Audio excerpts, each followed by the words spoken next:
Very good morning to all. और आज की कक्षा में हम आज प्रारंभ करेंगे मॉडर्न हिस्ट्री ऑफ इंडिया अर्थात आधुनिक भारत का इतिहास। हम यहाँ पर प्रारंभिक परीक्षा, मुख्य परीक्षा कोई भी दृष्टिकोण अपनाते हैं, तो अगर प्रारंभिक परीक्षा के दृष्टिकोण से पढ़ें तो पूरे आधुनिक भारत के इतिहास को 4 भागों में विभाजित करके पढ़ते हैं। ठीक है, पूरे आधुनिक भारत के इतिहास को हम 4 भागों में विभाजित करके पढ़ते हैं। कौन कौन सा? तो सबसे पहले आधुनिक भारत का इतिहास माना कब से जाता है? तो यूरोपीय कंपनियां जब धीरे धीरे यहाँ से आने लगी, है ना। इतिहास के क्रम को हमने जब विभाजित किया था पहली कक्षा में प्राचीन भारत के इतिहास में, तो हमने भारत के इतिहास को 3 भागों में विभाजित किया था, है ना। प्राचीन भारत का इतिहास, उसके बाद मध्यकालीन भारत का इतिहास, उसके बाद आधुनिक भारत का इतिहास। मध्यकालीन के अंतर्गत हमने 1707 तक अर्थात औरंगजेब की मृत्यु तक हमने देखा था। उसके बाद की जो जितनी भी कहानियां हैं वो सभी के सभी आधुनिक भारत के इतिहास के क्रम में पढ़ते हैं और वहीं हम यहाँ पर प्रारंभ करने वाले हैं। तो मुख्य परीक्षा के दृष्टिकोण से देखें तो वहीं से हम प्रारंभ करते हैं। कहाँ से? अंग्रेजी शासन की स्थापना एवं विस्तार से। लेकिन प्रारंभिक परीक्षा की बात करें तो यहाँ पर जो प्रश्न पूछे जाते हैं वो यहाँ से पूछे जाते हैं कि यूरोपीय कंपनियां कब आई, क्रमबद्ध तरीके से लगाने के लिए भी आ जाता है। तो इस हिसाब से हम देखें, प्रारंभिक परीक्षा के दृष्टिकोण से देखें तो आधुनिक भारत के इतिहास को हम 4 विभागों में विभाजित करके हम पढ़ते हैं। और वो 4 कौन कौन से हैं, है ना। 4 कौन कौन से हैं? सबसे पहला जो हम यहाँ पर देखेंगे वो हम देखेंगे यूरोपीय कंपनियों का आगमन। यूरोपीय कंपनियों का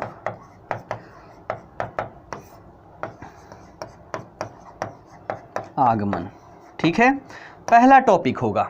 ठीक, दूसरा टॉपिक होगा यानी कि यूरोपीय कंपनियां आई। प्रारंभिक दृष्टिकोण क्या था उनका? व्यापार वाणिज्य करने का। लेकिन धीरे धीरे भारत में आती है, अवलोकन करती है, यहाँ की राजा की शक्तियों को देखती है, समझती है, फिर इन्हें लगता है कि इनसे अच्छा तो हम हैं, है ना। हम क्या कर सकते हैं, यहाँ पर अपने साम्राज्य की स्थापना कर सकते हैं। तो प्रारंभिक दौर में देखें तो लगभग 100 वर्षों तक एक पुर्तगाली कंपनी रहती है, तो इनका वर्चस्व रहता है, एकदम मजेदार व्यापार करते हैं, मजे से व्यापार करते हैं। लेकिन धीरे धीरे कई सारे यहाँ पर यूरोपीय कंपनियां धीरे धीरे आने लगती है, तो इनमें कंपटीशन होने लगता है और अंततः अपने अपने वर्चस्व को स्थापित करने के लिए सबसे पहले ये तो आपस में लड़ने लगते हैं और आपस में निपटने के बाद ये भारतीय जितने भी राजा थे, शासक थे, इन सभी से संघर्ष करने लगते हैं और अंततः यहां पर अपना साम्राज्य स्थापित कर लेते हैं ना। तो सबसे पहला टॉपिक है यूरोपीय कंपनियों का आगमन। दूसरा टॉपिक हो जाएगा अंग्रेजी साम्राज्य की स्थापना, है ना। अंग्रेजी साम्राज्य की स्थापना, अंग्रेजी साम्राज्य की स्थापना कैसे हो जाती है और स्थापना के साथ ही वो कैसे कैसे अपना विस्तार करते हैं। तो दूसरा टॉपिक हो जाएगा अंग्रेजी या ब्रिटिश साम्राज्य की स्थापना एवं विस्तार। जब यहाँ पर इनकी शासन व्यवस्था स्थापित हो जाती है तो इनके द्वारा नीतियों में परिवर्तन किया जाता है। कारण क्या? क्योंकि इनका मुख्य उद्देश्य क्या रहता है? ज्यादा से ज्यादा लाभ कमाना। क्यों? क्योंकि ये एक व्यापारिक कंपनी है और जो भी व्यापारिक कंपनी होगी, है ना, वो क्या करेगी? ज्यादा से ज्यादा लाभ कमाने के बारे में सोचेगी। तो इन्हीं लाभों को कमाने के परिणाम स्वरूप जब ये यहां पर अपनी साम्राज्य का विस्तार करते हैं तो इनके द्वारा यहां पर नीतियां लाई जाती है। तो तीसरा टॉपिक हो जाएगा ब्रिटिश नीतियां। ब्रिटिश नीतियां, और नीतियां लाएंगे तो भारतीयों पर इसका क्या प्रभाव पड़ेगा? तो ब्रिटिश नीतियां एवं उनके प्रभाव, उनके प्रभाव, ये हो जाएगा हमारा तीसरा टॉपिक। और तीसरे टॉपिक के बाद अंतिम टॉपिक हमारा हो जाएगा, है ना, यहां पर अब नीति लाएंगे, है ना। इनकी नीति कुछ अलग होगी, भारतीयों की जीवन शैली कुछ अलग होगी। तो इनके नीतियों के परिणाम स्वरूप दोनों में क्या होगा? कन्फ्लिक्ट होगा। अब जहां भी कन्फ्लिक्ट होता है ना, संघर्ष होता है, वहां पर क्या होता है? लोगों के मन में उस नीति के प्रति विद्रोह देखने को मिलता है। अर्थात ये जो नीति लेकर आएंगे इसकी प्रतिक्रिया क्या होगी? किसके प्रति? भारतीयों के, अंग्रेजों के प्रति। तो यहां पर अगला टॉपिक हो जाएगा हमारा भारतीय प्रतिक्रिया। भारतीय प्रतिक्रिया, और प्रतिक्रिया के रूप में क्या होगा? विद्रोह एवं आंदोलन। विद्रोह एवं आंदोलन। ठीक है, तो ये 4 टॉपिक समझ में आ गया। पूरे आधुनिक भारत को हम इन 4 टॉपिक में विभाजित करके पढ़ने वाले हैं। ठीक, फिर से क्लियर रखिएगा। सबसे पहला यूरोपीय कंपनियां यहां पर आएगी, तो जब ये हम टॉपिक करेंगे तो इसमें समझने का प्रयास करेंगे कि यूरोपीय कंपनियां यहां पर आती क्यों हैं, पहले नहीं आई थी, बाद में क्यों आई, है ना। तो ये हम समझेंगे क्या कारण रहे कि वो यहाँ पर आई।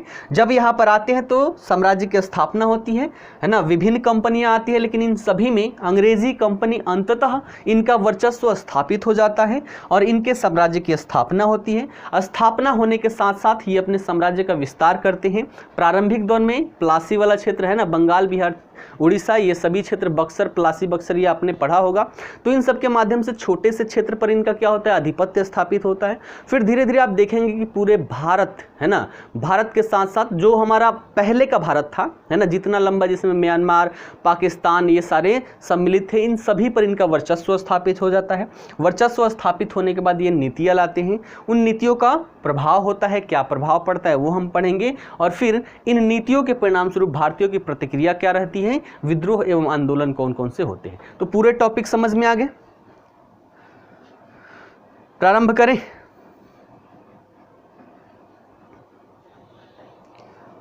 स्टार्ट करें, चलिए।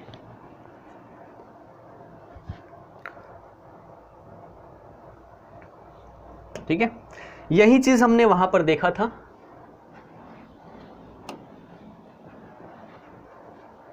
आधुनिक भारत के इतिहास को 4 भागों में विभाजित करके हम पढ़ेंगे, जो हमने चर्चा कर ली। ठीक, चलिए आगे बढ़ते हैं। अब टॉपिक हम सबसे पहला आज हम करने वाले हैं, भारत में यूरोपीय कंपनियों का आगमन, है ना। भारत में यूरोपीय कंपनियों का आगमन हम करने वाले हैं। तो पहला टॉपिक ये हम प्रारंभ करते हैं, भारत में यूरोपीय कंपनियों का आगमन। क्या होगा, भारत में यूरोपीय कंपनियों का आगमन। ठीक, अब देखिएगा, आखिर वो यहाँ पर आए तो आने के कारण क्या रहे। क्या पहले जो ये सभी क्षेत्र थे, जो हमारा यूरोप वाला क्षेत्र है, भारत का व्यापार पहले वहाँ से नहीं होता था। तो हमने प्राचीन भारत के इतिहास से ही पढ़ते हुए आ रहे हैं कि प्राचीन काल से ही भारत का व्यापारिक संबंध विश्व के विभिन्न भागों से रहा है, जिनमें हमारा यूरोप वाला क्षेत्र हो गया, मध्य एशिया वाला क्षेत्र हो गया। इन सभी क्षेत्रों से व्यापार वाणिज्य होते रहे हैं, प्राचीन काल से ही होते रहे हैं। अब यहाँ पर हम देखते हैं कि आखिर क्या कारण रही कि इनके द्वारा भौगोलिक खोजें प्रारंभ की गई। भौगोलिक खोज आपने पढ़ा होगा, भारत की खोज कर दी गई, अमेरिका की खोज कर दी गई। खोज कर दी गई, भारत कहीं खोया था? नहीं खोया था। भारत को जाने के लिए जो सामुद्रिक मार्ग थे उसकी खोज की गई, समुद्र के रास्ते भारत तक पहुंचने की खोज की गई, समुद्र के रास्ते अमेरिका पहुंचने की खोज की गई, ना कि भारत की खोज की गई। तो सभी किताबों में लगभग यही लिखा हुआ है कि यहां पर भारत की खोज की गई वास्को डी गामा के द्वारा, जो कि देखा जाए तो सही हमारा ये सेंटेंस नहीं है, गलत सेंटेंस है। ठीक है, तो यहां पर सबसे पहले हम उन कारणों की चर्चा कर लेते हैं जिन कारणों की वजह से ये क्या हुए, भारत की तरफ आए समुद्री मार्गों से। ठीक, तो देखिएगा, एक हम यहाँ पर मैप के माध्यम से देखने का, समझने का प्रयास करते हैं। पहला कारण यहाँ पर देख लीजिए, इसी को हम मैप पर समझने का प्रयास करेंगे। एक क्षेत्र है कस्तुनतुनिया, है ना, वेजेंटाइन साम्राज्य था, एशिया माइनर का जो क्षेत्र है उसकी राजधानी थी, वेजेंटाइन साम्राज्य की राजधानी थी कस्तुनतुनिया। उस पर तुर्की के जो इस्लामिक साम्राज्य था, जिसे उस्मानिया सल्तनत कहते थे, उस्मानिया सल्तनत का इस कस्तुनतुनिया वाले क्षेत्र पर, वेजेंटाइन साम्राज्य वाले क्षेत्र पर क्या हो जाता है, आक्रमण करते हैं। और आक्रमण करके क्या कर लेते हैं, उस पर अपना आधिपत्य स्थापित कर लेते हैं। और आधिपत्य स्थापित करने के परिणाम स्वरूप जो यहाँ पर वैश्विक व्यापार था, अंतर्राष्ट्रीय व्यापार था, उस पर प्रभाव पड़ने लगता है। देखते हैं, एक बार मैप पर समझने का प्रयास करते हैं। और यह घटना कब की है, 1453 ईस्वी की। ठीक, तो इस मैप के माध्यम से समझने का प्रयास कीजिएगा। यह विश्व का मैप है ना, विश्व का मैप है। इस पर हम सिचुएशन समझने का प्रयास करते हैं। यहां पर आपने देखा होगा, है ना, यहां पर एक हम रेखा खींच दें तो एक रेखा यहां पर क्या हो गई, विषुवत रेखा हो गई, है ना, कर्क रेखा भारत से गुजरती है, आपने ज्योग्राफी में पढ़ा है ना, थोड़ा सा और ऊपर जाएगा, थोड़ा सा नीचे हुए, कोई दिक्कत नहीं है, बस हम समझ रहे हैं। ये वाला क्षेत्र जो होता है ये क्या होता है, गर्म क्षेत्र होता है। और जैसे जैसे हम इक्वेटर से कहाँ ध्रुवों की तरफ जाते हैं ठंडी बढ़ते जाती है, यानी कि टेम्परेचर कम होते जाता है। अर्थात हम देखें तो ये जितने भी क्षेत्र हैं ये सभी के सभी क्या है, ठंडे प्रदेश हैं। और इन ठंडे प्रदेशों के लोग जो थे वो अपने आप को जीवित रखने के लिए, अपने शरीर में गर्मी लाने के लिए ये अपने भोजन में मसालों का बड़े स्तर पर प्रयोग करते थे, है ना। किस चीज का, मसालों का बड़े स्तर पर प्रयोग करते थे। यहां पर देखा जाए तो अधिकतर समय यहां पर देखे तो बर्फ जमा रहता है, और जहां पर बर्फ जमा रहेगा वहां पर क्या होगा, कृषि कार्य इन क्षेत्रों की अपेक्षा बहुत ही कम होगी। अर्थात कुछ समय तक कृषि कार्य हो सकता है, कुछ समय तक कृषि कार्य नहीं होगा। तो ऐसी स्थिति में ये अपने भोजन को सुरक्षित रखने के लिए मसालों का प्रयोग करते थे, साथ ही साथ ठंडी से बचने के लिए अपने शरीर को गर्माहट देने के लिए भी ये मसालों का प्रयोग करते थे। मसालों की बात करें तो ये जो इंडोनेशिया वाला क्षेत्र है, इस इंडोनेशिया वाले क्षेत्र में और भारत का ये जो दक्षिण वाला क्षेत्र है, इन क्षेत्रों में मसालों का उत्पादन किया जाता था। ये क्या करते थे कि ये रास्ते के माध्यम से, है ना, ये जो रास्ता है इस रास्ते के माध्यम से आते थे और व्यापार वाणिज्य करते थे। यहां से मसालों को लेकर ये जाया करते थे और इसी के माध्यम से, मसालों के माध्यम से अपना जीवन यापन किया करते थे। अब हमने बात क्या की, 1453 की घटना है। कब की, 1453 की घटना है ना। साम्राज्य कौन सा था, बेजेंटाइन साम्राज्य। और इसमें देखें तो ये जो हमारा क्षेत्र है ना, ये जो क्षेत्र है ना, ये जो क्षेत्र है ये क्या है, बेजेंटाइन साम्राज्य वाला क्षेत्र है। ये जो क्षेत्र है बेजेंटाइन साम्राज्य वाला क्षेत्र है और इसी की राजधानी थी कस्तुनतुनिया, जहां पर तुर्कों ने आक्रमण किया और आक्रमण करके इन सभी क्षेत्रों पर अपना क्या कर लिया, शासन स्थापित कर लिया, है ना, अपना आधिपत्य स्थापित कर लिया। तो जिस रास्ते से ये जाते थे इन मसालों को लाने के लिए, वो रास्ता अब क्या हो गया, अवरुद्ध हो गया और बिना मसालों के इनको जीवन यापन करने में बहुत ही कठिनाई है। ऐसी अवस्था में ये क्या थे, तुर्क क्या थे, मुसलमान थे। इन्होंने बोला कि भैया हम आपको मसाला देंगे, लेकिन जिस भाव पर ये लेकर आते थे, जितनी सस्ती थी उससे तो महंगी थी। इन्होंने शर्त रखा कि भैया हम मसाले देंगे, लेकिन इसके लिए शर्त क्या है कि आपको मुस्लिम धर्म अपनाना होगा। और ये सभी के सभी यूरोप वाले क्या है, क्रिश्चियन धर्म, है ना, ईसाई धर्म से संबंधित थे। तो ये कैसे मुस्लिम धर्म को अपनाते, जब तक करते करते करते करते ये लोग महंगे महंगे इन्हीं से ये क्या करते थे कि यहाँ से इन क्षेत्रों से क्या कर लेते थे, मसाले खरीद के और पुनः इनके द्वारा यूरोप में बेचा जाता था। भारत में इनकी दिलचस्पी क्यों रही, तो देखिएगा इंडोनेशिया वाला जो क्षेत्र है, इन सभी क्षेत्रों से मसालों को खरीदकर भारतीय व्यापारियों के द्वारा भारत में लाकर उसे डंप कर दिया जाता था, इकट्ठा कर दिया जाता था और इनके द्वारा यहाँ पर क्या किया जाता था, व्यापार वाणिज्य किया जाता था। तो जब ये सिचुएशन आई 1453 के बाद, तो इन्होंने सोचा कि भैया स्थल वाला जो क्षेत्र है वो तो हमारा अवरुद्ध हो गया, अब हम पहुंचेंगे कैसे। तो दूसरा मार्ग हम ढूंढ सकते हैं, कैसे कि हम समुद्री मार्ग से होते हुए, है ना, ये जो पूरा का पूरा क्या है, महासागर है, इसमें तो किसी का आधिपत्य नहीं है, तो हम इस रास्ते से भारत पहुंचेंगे। अब यहां से पहुंचने के लिए खतरे क्या थे, ये यहां से चलते थे, सबसे पहले तो दिशा का ज्ञान यहां पर नहीं रहता। दिन में तो चलते थे सूर्य को देखकर, उसके हिसाब से चलते थे कि हाँ भैया हम सही जा रहे हैं, लेकिन रात में मान लीजिए कभी बादल आ गया, तो बादल वाले सिचुएशन में ना सूर्य दिखाई देता है ना चंद्रमा, तो ऐसे सिचुएशन में ये रास्ता भटक जाते थे। साथ ही साथ जब ये यहां पर आते थे तो रास्ते में बहुत सारे समुद्री डकैत थे। समुद्री डकैतों के द्वारा जो भी ये अपना सामान माल लेकर चलते थे, इनकी जो बड़ी बड़ी नावें होती थी उसको लूट ली जाती थी। तो ऐसी अवस्था में दो चीजों की बहुत ही दिक्कत हो रही थी, एक तो दिशा का निर्देशन और दूसरा सुरक्षा। तो धीरे धीरे यहां पर देखें तो लगभग 15वीं शताब्दी के आखिरी तक, है ना, 15वीं शताब्दी अर्थात हम देखें तो लगभग 1492 तक, 1492 से ये यहां से निकलना प्रारंभ कर देते हैं, ठीक है। तो लगभग 15वीं शताब्दी के अंत तक इनके द्वारा एक यंत्र बना लिया जाता है, बनाया किया जाता है, देखा जाए तो चीन से ही गया था, है ना, चीन से ही गया था, जिसको यहां पर क्या कहा गया, कंपास कहा गया। तो कंपास चीन से ही यूरोप में गया था, उसके माध्यम से क्या हुआ, कंपास की खोज हो गई, तो उसके जिसके माध्यम से इनको क्या हो गया, डायरेक्शन पता चलने लग गया कि हम इस दिशा में जा रहे हैं। तो इस हिसाब से क्या हुआ कि वो सही डायरेक्शन में जा पाए। दूसरा, सुरक्षा के लिए इन्होंने बारूद का भी प्रयोग करना प्रारंभ कर दिया, और बारूद की भी बात करें तो कहा जाता है कि चाइना से ही यूरोप में गया था, तो बारूद का भी इस्तेमाल करना इन्होंने प्रारंभ कर दिया। और दो चीजें, दो दिक्कतें थी, वो दोनों के दोनों दिक्कतें यहां पर समाप्त हो गई। पहली दिशा निर्देशन का, और दूसरा खतरा का, है ना। तो खतरा जो था, बारूद के माध्यम से तोप गोले सब बना के रखते थे, जहां भी खतरा हो भैया उड़ा दो। तो ये सिचुएशन था, ये सबसे मुख्य कारण था जिसकी वजह से यूरोपियों को भारत की तरफ आना पड़ा।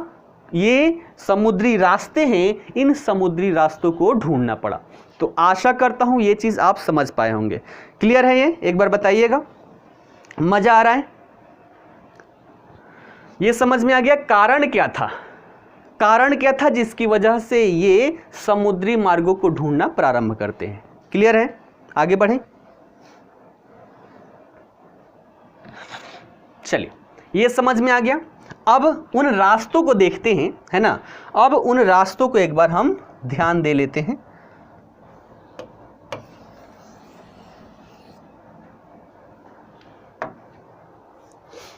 चलिए एक बार यहां देख लीजिएगा।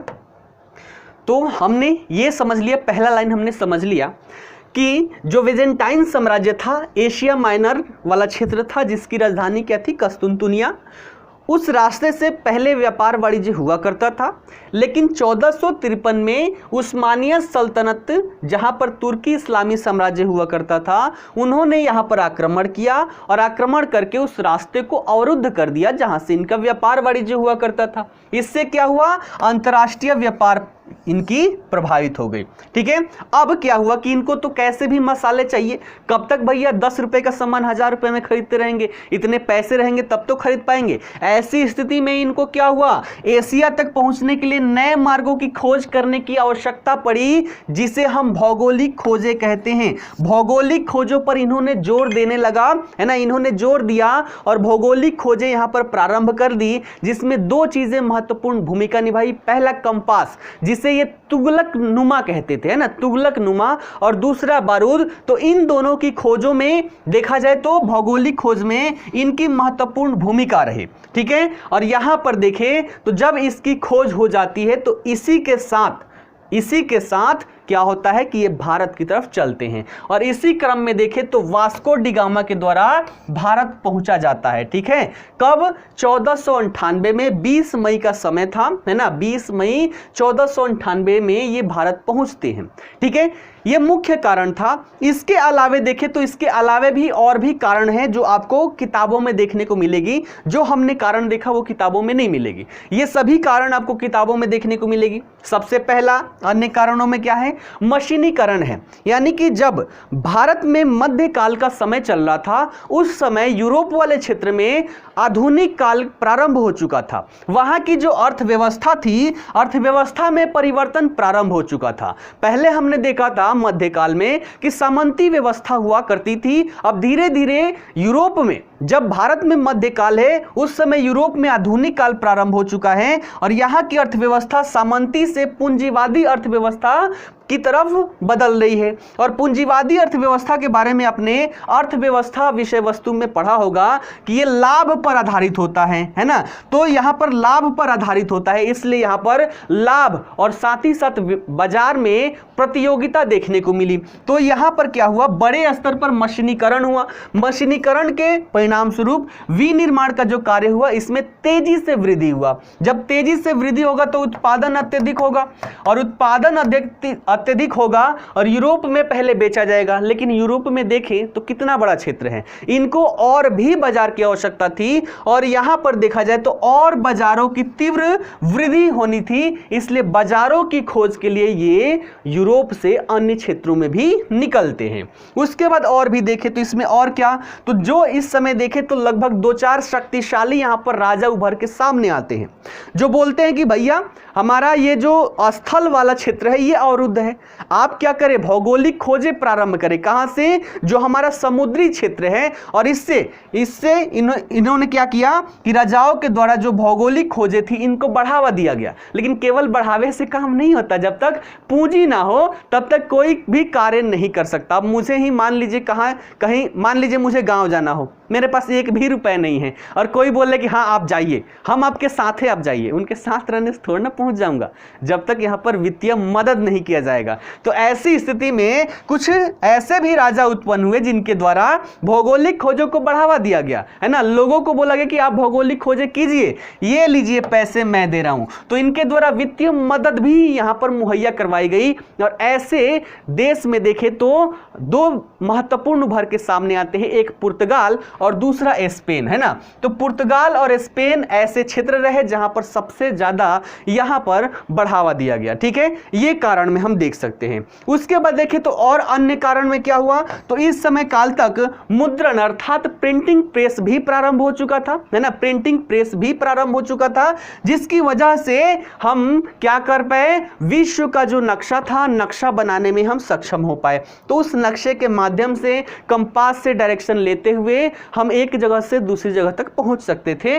तो यहां पर कंपास और बारूद, इन सभी का निर्माण ने विशेष भूमिका निभाया, मुद्रण ने विशेष भूमिका निभाया। उसके बाद एक और आप पढ़ते होंगे कि मार्को पोलो नामक जो व्यक्ति था उसने क्या किया, ये जो हमारा एशिया का क्षेत्र है, दक्षिण पूर्वी क्षेत्र है ना, चीन की इसके द्वारा यात्रा की गई। और इसी के क्रम में यहां पर देखा कि बहुत सारी इन क्षेत्रों में बहुत सारी धन संपदा है। और ये लालची आदमी, है ना, लालची ही तो थे, तभी तो भारत की जितनी भी संसाधन थी सभी को लूट के ले जाके इंग्लैंड में डाल दिए। नहीं तो भारत की आज जो अर्थव्यवस्था होती ना, वो विश्व का मिलाकर भी उतना अर्थव्यवस्था नहीं होता, लेकिन इन्हीं के द्वारा लूटा गया भारत को, है ना। कहा जाता है कि जो सोने की चिड़िया हुआ करती थी भारत, उसको ये लोग टीन का बना के रख दिए, है ना।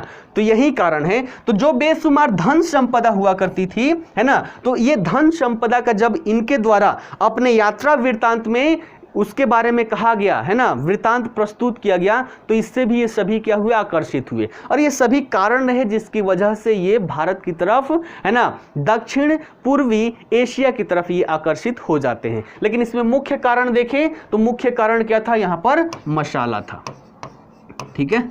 मुख्य कारण क्या था, मसाला था। कारण समझ में आ गया। इसमें कोई भी पॉइंट समझ में ना आया हो तो एक बार बताएं, अन्यथा की स्थिति में हम आगे बढ़ते हैं। अब यूरोपीय कंपनियां आएगी, किस क्रम में आएगी, इन सब की चर्चा हम करेंगे। पुर्तगाली, डच, उसके बाद अंग्रेज, है ना, उसके बाद हम देखें तो स्पेन, फ्रांस, ये सारी चीजें हम यहां पर देखेंगे, ठीक है।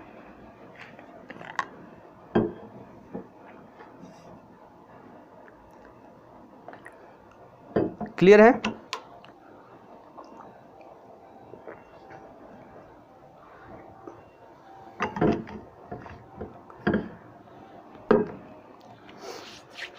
चलिए अब आगे बढ़ते हैं। मजा ले लेके पहुंचना है ना, मजा ले लेके पहुंचना है। कहां, यूरोप से भारत तक पहुंच जाना है, हम पहुंचाते हैं, ठीक है। यह सिलसिला कैसे प्रारंभ हुआ उसकी हम बात करते हैं, ठीक। देखिएगा,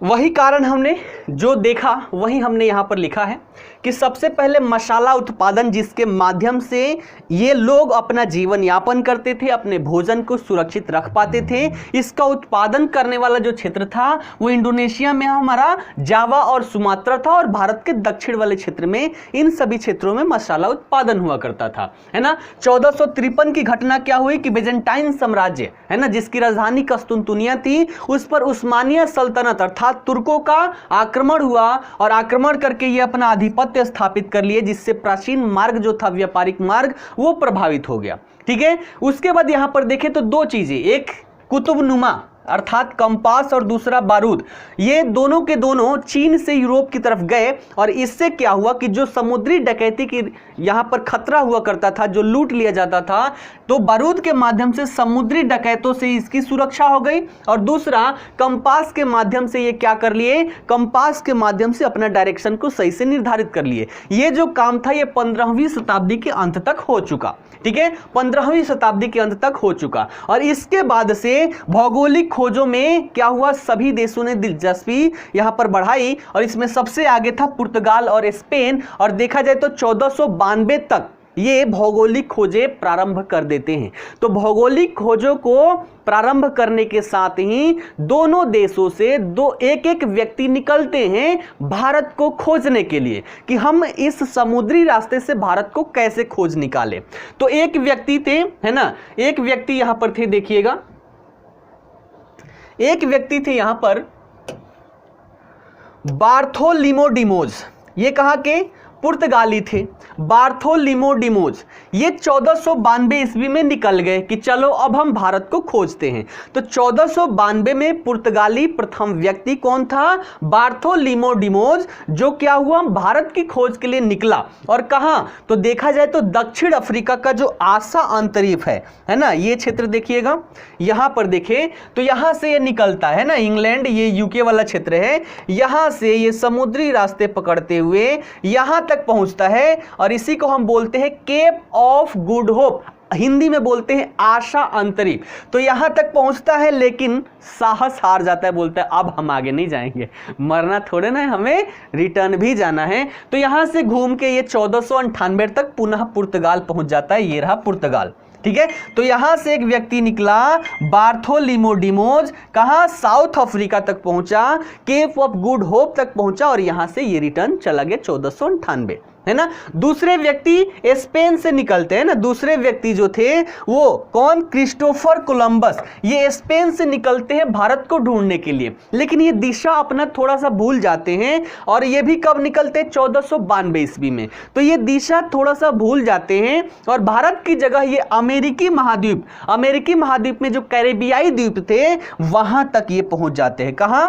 तो ये चलते हैं इधर, लेकिन ये पहुंच जाते हैं इस साइड, पहुंच जाते हैं, ये सभी क्षेत्र हैं। तो भारत को खोजने के क्रम में इन्होंने किसको? अमेरिका को खोज डाला। दोनों के दोनों निकले थे 1492 ईस्वी में, ठीक है। तो अमेरिका की इधर खोज हो गई, लेकिन भारत की अभी तक हो नहीं पाई। कहां तक पहुंचे? यहां तक पहुंचे। अब यहां से इनको पता नहीं था कि हम जाए किधर, इधर से कहां जाए, इधर जाए तो भारत मिलेगा, इधर मिलेगा या इधर मिलेगा, इनको नहीं पता चला। तो ये यहां से रिटर्न होकर चले आए।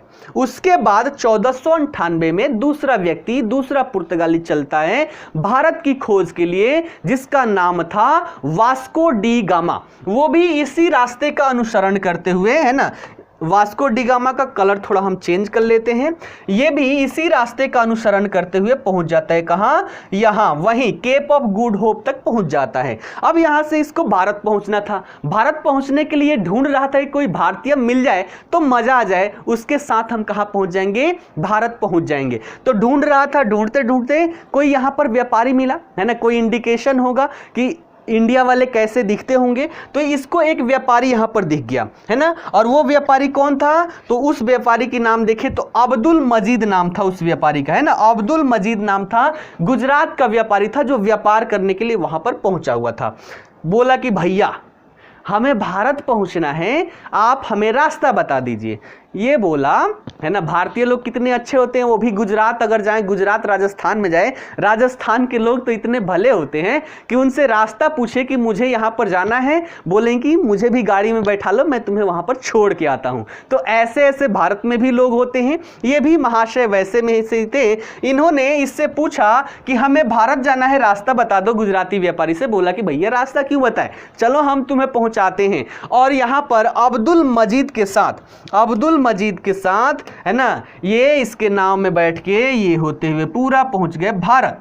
और भारत में देखे तो सबसे पहले, अब इधर से जाएंगे तो इधर ही मिलेंगे ना, तो ये जो हमारा पश्चिमी तट है, पश्चिमी तट पर जो कालीकट है ना, कालीकट पर ये पहुंचते हैं। और इस क्षेत्र में प्रशासक थे जमोरिन के द्वारा इनका स्वागत किया जाता है। और स्वागत के साथ ही यहाँ पर धीरे धीरे व्यापार प्रारंभ हो जाता है। तो यहाँ से सबसे पहले मसाला लेकर ये वापस आता है।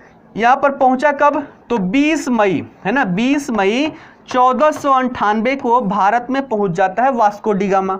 यहां पहुंचने के बाद यहां पर इसके द्वारा मसालों का व्यापार किया जाता है। ये कलर नहीं दिख रहा है ना। कब पहुंचा? 20 मई 1498 को यहां पर पहुंच जाता है भारत में। और यहां से पहुंचने के बाद यहां से मसाले खरीदता है और मसाले खरीदकर पुनः ये कहां पहुंचता है? पुर्तगाल पहुंचता है। तो जब यहां से मसालों को खरीदकर पुर्तगाल पहुंचता है तो जितने भी खर्चे थे यहाँ से आने में, इसके खाने में, रहने में जितने भी खर्चे थे, व्यापार वाणिज्य, यहाँ पर टैक्स, जो भी चीज़ें हैं वो सारी चीज़ें घटाने के बाद उस मसाले पर 60 गुना का फायदा हुआ। कितना? 60 गुने का। अर्थात वो 10 लाख रुपए लेकर आया होगा तो यहाँ पर जाकर वो 60 लाख से भी ज़्यादा इसकी आमदनी होती है पूरे खर्चे हटाकर। अब इससे क्या होगा? राजा बोले वाह बेटा वाह, क्या कमाल किया है, मज़ा आ गया। इतना लाभ तो हमने आज तक जीवन में पाया ही नहीं है। और इतना ज्यादा लाभ देखने के साथ ही वहां के जो राजा थे, राजा इसको शाबाशी दिए और बोले कि एक यहां पर देखो देखो, सबको बोले कि देखो कितना फायदा लेकर आया है। इसलिए दूसरे व्यक्ति को पुनः भेजते हैं, है ना। तो दूसरा व्यक्ति कौन था देखिएगा। एक हमने देख लिया, क्या हमने देखा अभी कि वास्को डिगामा, है ना। वास्को डिगामा 1498 में 20 मई को अब्दुल मजीद के साथ कहाँ? कालीकट पहुंचता है, जहां का प्रशासक कौन था? जमोरिन था। और किस बंदरगाह पर पहुंचा? तो ये भी नाम याद रखिएगा, कप्पक डाबू, है ना। बंदरगाह का नाम था कप्पक डाबू, जहां पर सबसे पहले वास्को डिगामा पहुंचता है। ठीक है, तो 60 गुना लाभ से पुर्तगाल के राजा बहुत खुश हुए, है ना, बहुत खुश हुए और बोलो कि अब ये व्यापार हम यहीं पर जारी रखेंगे, कभी भी बंद नहीं करेंगे। तो पहली बेड़ा इसके नेतृत्व में आई। दूसरी जो बेड़ा थी, दूसरी बेड़ा वो 1500 ईस्वी में अल्ब्रेज काब्राल नामक व्यक्ति के नेतृत्व में भेजा। ये भी आया, इतना ही लाभ कमाया। तो अब इन सभी को मजा आने लग गया कि भैया पैसा कमाने का फैक्ट्री जो है ना वो भारत में है, इतना लेके चलो, 10,000 रुपए है ना, उसको 60,000 बनाने हैं, चलो चलते हैं। 10,000 का 60 गुना यानी कि 6 लाख रुपए, तो सीधे कहां? भारत आते थे। तो दूसरी बेड़ा किसके नेतृत्व में? पेड्रो अल्ब्रेज काब्रेल के नेतृत्व में आई 1500 ईस्वी में। और ये भी जब यहां से मसाले ले जाकर बेची तो उतना लाभ कमाई। फिर तीसरी टीम, तीसरी बेड़ा पुनः 1502 ईस्वी में वास्को डिगामा के नेतृत्व में आती है ना, वास्को डिगामा के नेतृत्व में आती है। और आने के साथ ही 1503 ईस्वी में पहली फैक्ट्री यहाँ पर ये लोग स्थापित करते हैं। कहाँ? कोचीन में। तो वास्को डिगामा जब यहाँ पर आता है तो पहली फैक्ट्री 1503 ईस्वी में यहाँ पर स्थापित की जाती है भारत के कोचीन में। दूसरी फैक्ट्री 1505 ईस्वी में कुन्नूर में स्थापित कर दी जाती है।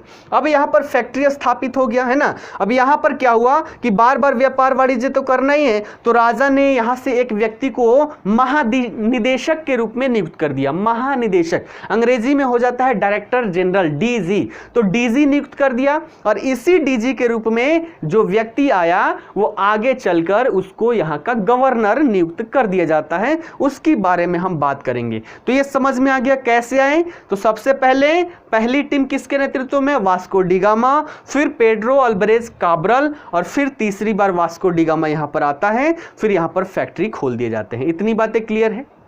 आगे बढ़ें, चलिए। अब देखिएगा, कुछ गवर्नर्स हैं जिनसे प्रश्न पूछे जाते हैं। ठीक है, कुछ गवर्नर्स हैं जिनसे प्रश्न पूछे जाते हैं। तो भारत में पुर्तगालियों का जो प्रथम गवर्नर था वो कौन था? Francisco de Almeida. समय काल क्या रहा? 1505 से लेकर 1509 तक ये क्या रहा? भारत में पुर्तगाली गवर्नर के रूप में कार्य किया, है ना। इसकी अगर बात करें तो अभी हमने जो डीजी का पद देखा था, महानिदेशक था, तो यहां पर देखें तो प्रारंभिक दौर में ये यहां का डायरेक्टर जनरल हुआ करता था। भारत में पुर्तगाल का डायरेक्टर जनरल हुआ करता था। लेकिन अब क्या हुआ कि इसी को 1505 ईस्वी में प्रथम गवर्नर नियुक्त कर दिया गया। ठीक है, अब देखिएगा इन गवर्नर से प्रश्न क्या क्या पूछे जाते हैं प्रारंभिक परीक्षा में, उसकी हम चर्चा करते हैं। सबसे पहले ये क्या किया, जब ये यहाँ पर आए तो इन्होंने देखा कि जो हिंद महासागर का क्षेत्र है यहाँ पर, है ना, और जो हमारा अरब की खाड़ी है, इन सभी क्षेत्रों पर अरबों का नियंत्रण है ना, अरबों का नियंत्रण है। अगर उनके मर्जी से हम व्यापार वाणिज्य नहीं करते हैं तो ऐसी अवस्था में नावों को उनके द्वारा डुबो दिया जाता था।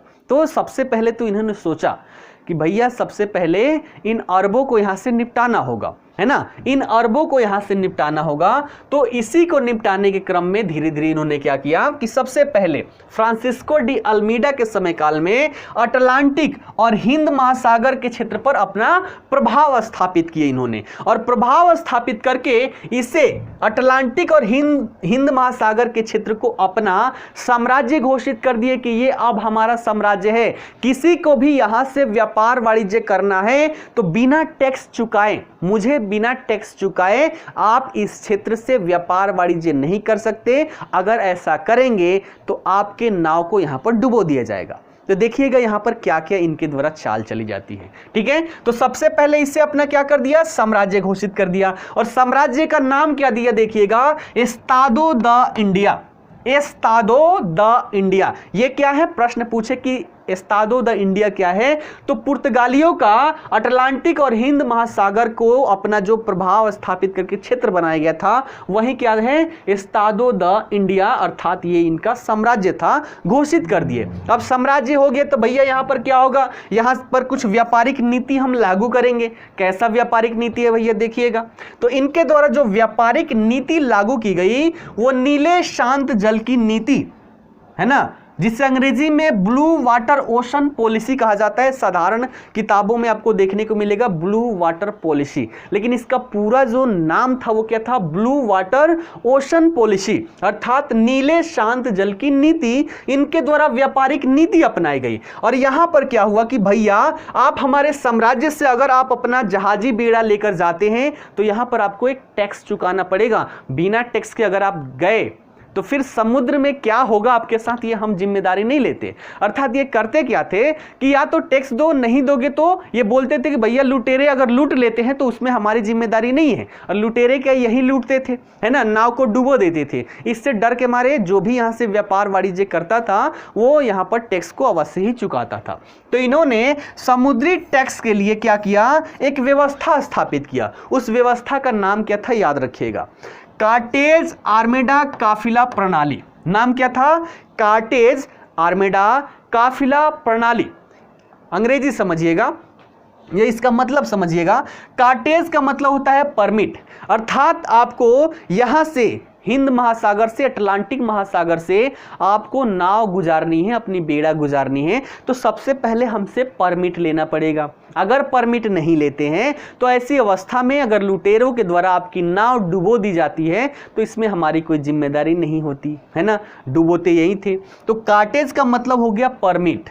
दूसरा आर्मेडा का मतलब होता है नौसैनिक सुरक्षा। नौसैनिक सुरक्षा, अर्थात ये सुरक्षा कैसे देंगे, तो मान लीजिए किसी व्यापारी की ये बेड़ा है, बहुत सारी इनकी क्या है, नावें हैं, बहुत सारी क्या है, नावें हैं। अब ये यहाँ पर सुरक्षा कैसे देंगे, तो ये इसके अगल बगल में एक दो अपनी नावें रखेंगे, है ना, एक दो नावें रखेंगे ताकि इन्हीं के व्यक्ति जो लूटते थे, है ना, डुबोते थे, उनको पता चल जाए कि हाँ भैया इन्होंने क्या किया है, टैक्स दे दिया है, ताकि इनके हिसाब से अगर ये आगे दिख जाते हैं तो इनके नाव को नहीं डुबाया जाएगा। तो यहाँ पर नौसैनिक सुरक्षा ऐसे दिया जाता था कि जो भी यहां पर व्यापारिक बेड़ा निकलती थी उसके अगल बगल इनकी नावें रहा करती थी, नौसेना रहती थी और सुरक्षा दी जाती थी। और काफिला का मतलब होता है समूह में होने वाला व्यापार, समूह में होने वाला व्यापार। तो इनके द्वारा समुद्री टैक्स व्यवस्था क्या किया गया, कार्टेज आर्मेडा काफिला प्रणाली, अर्थात परमिट, नौसैनिक सुरक्षा, समूह में होने वाला व्यापार।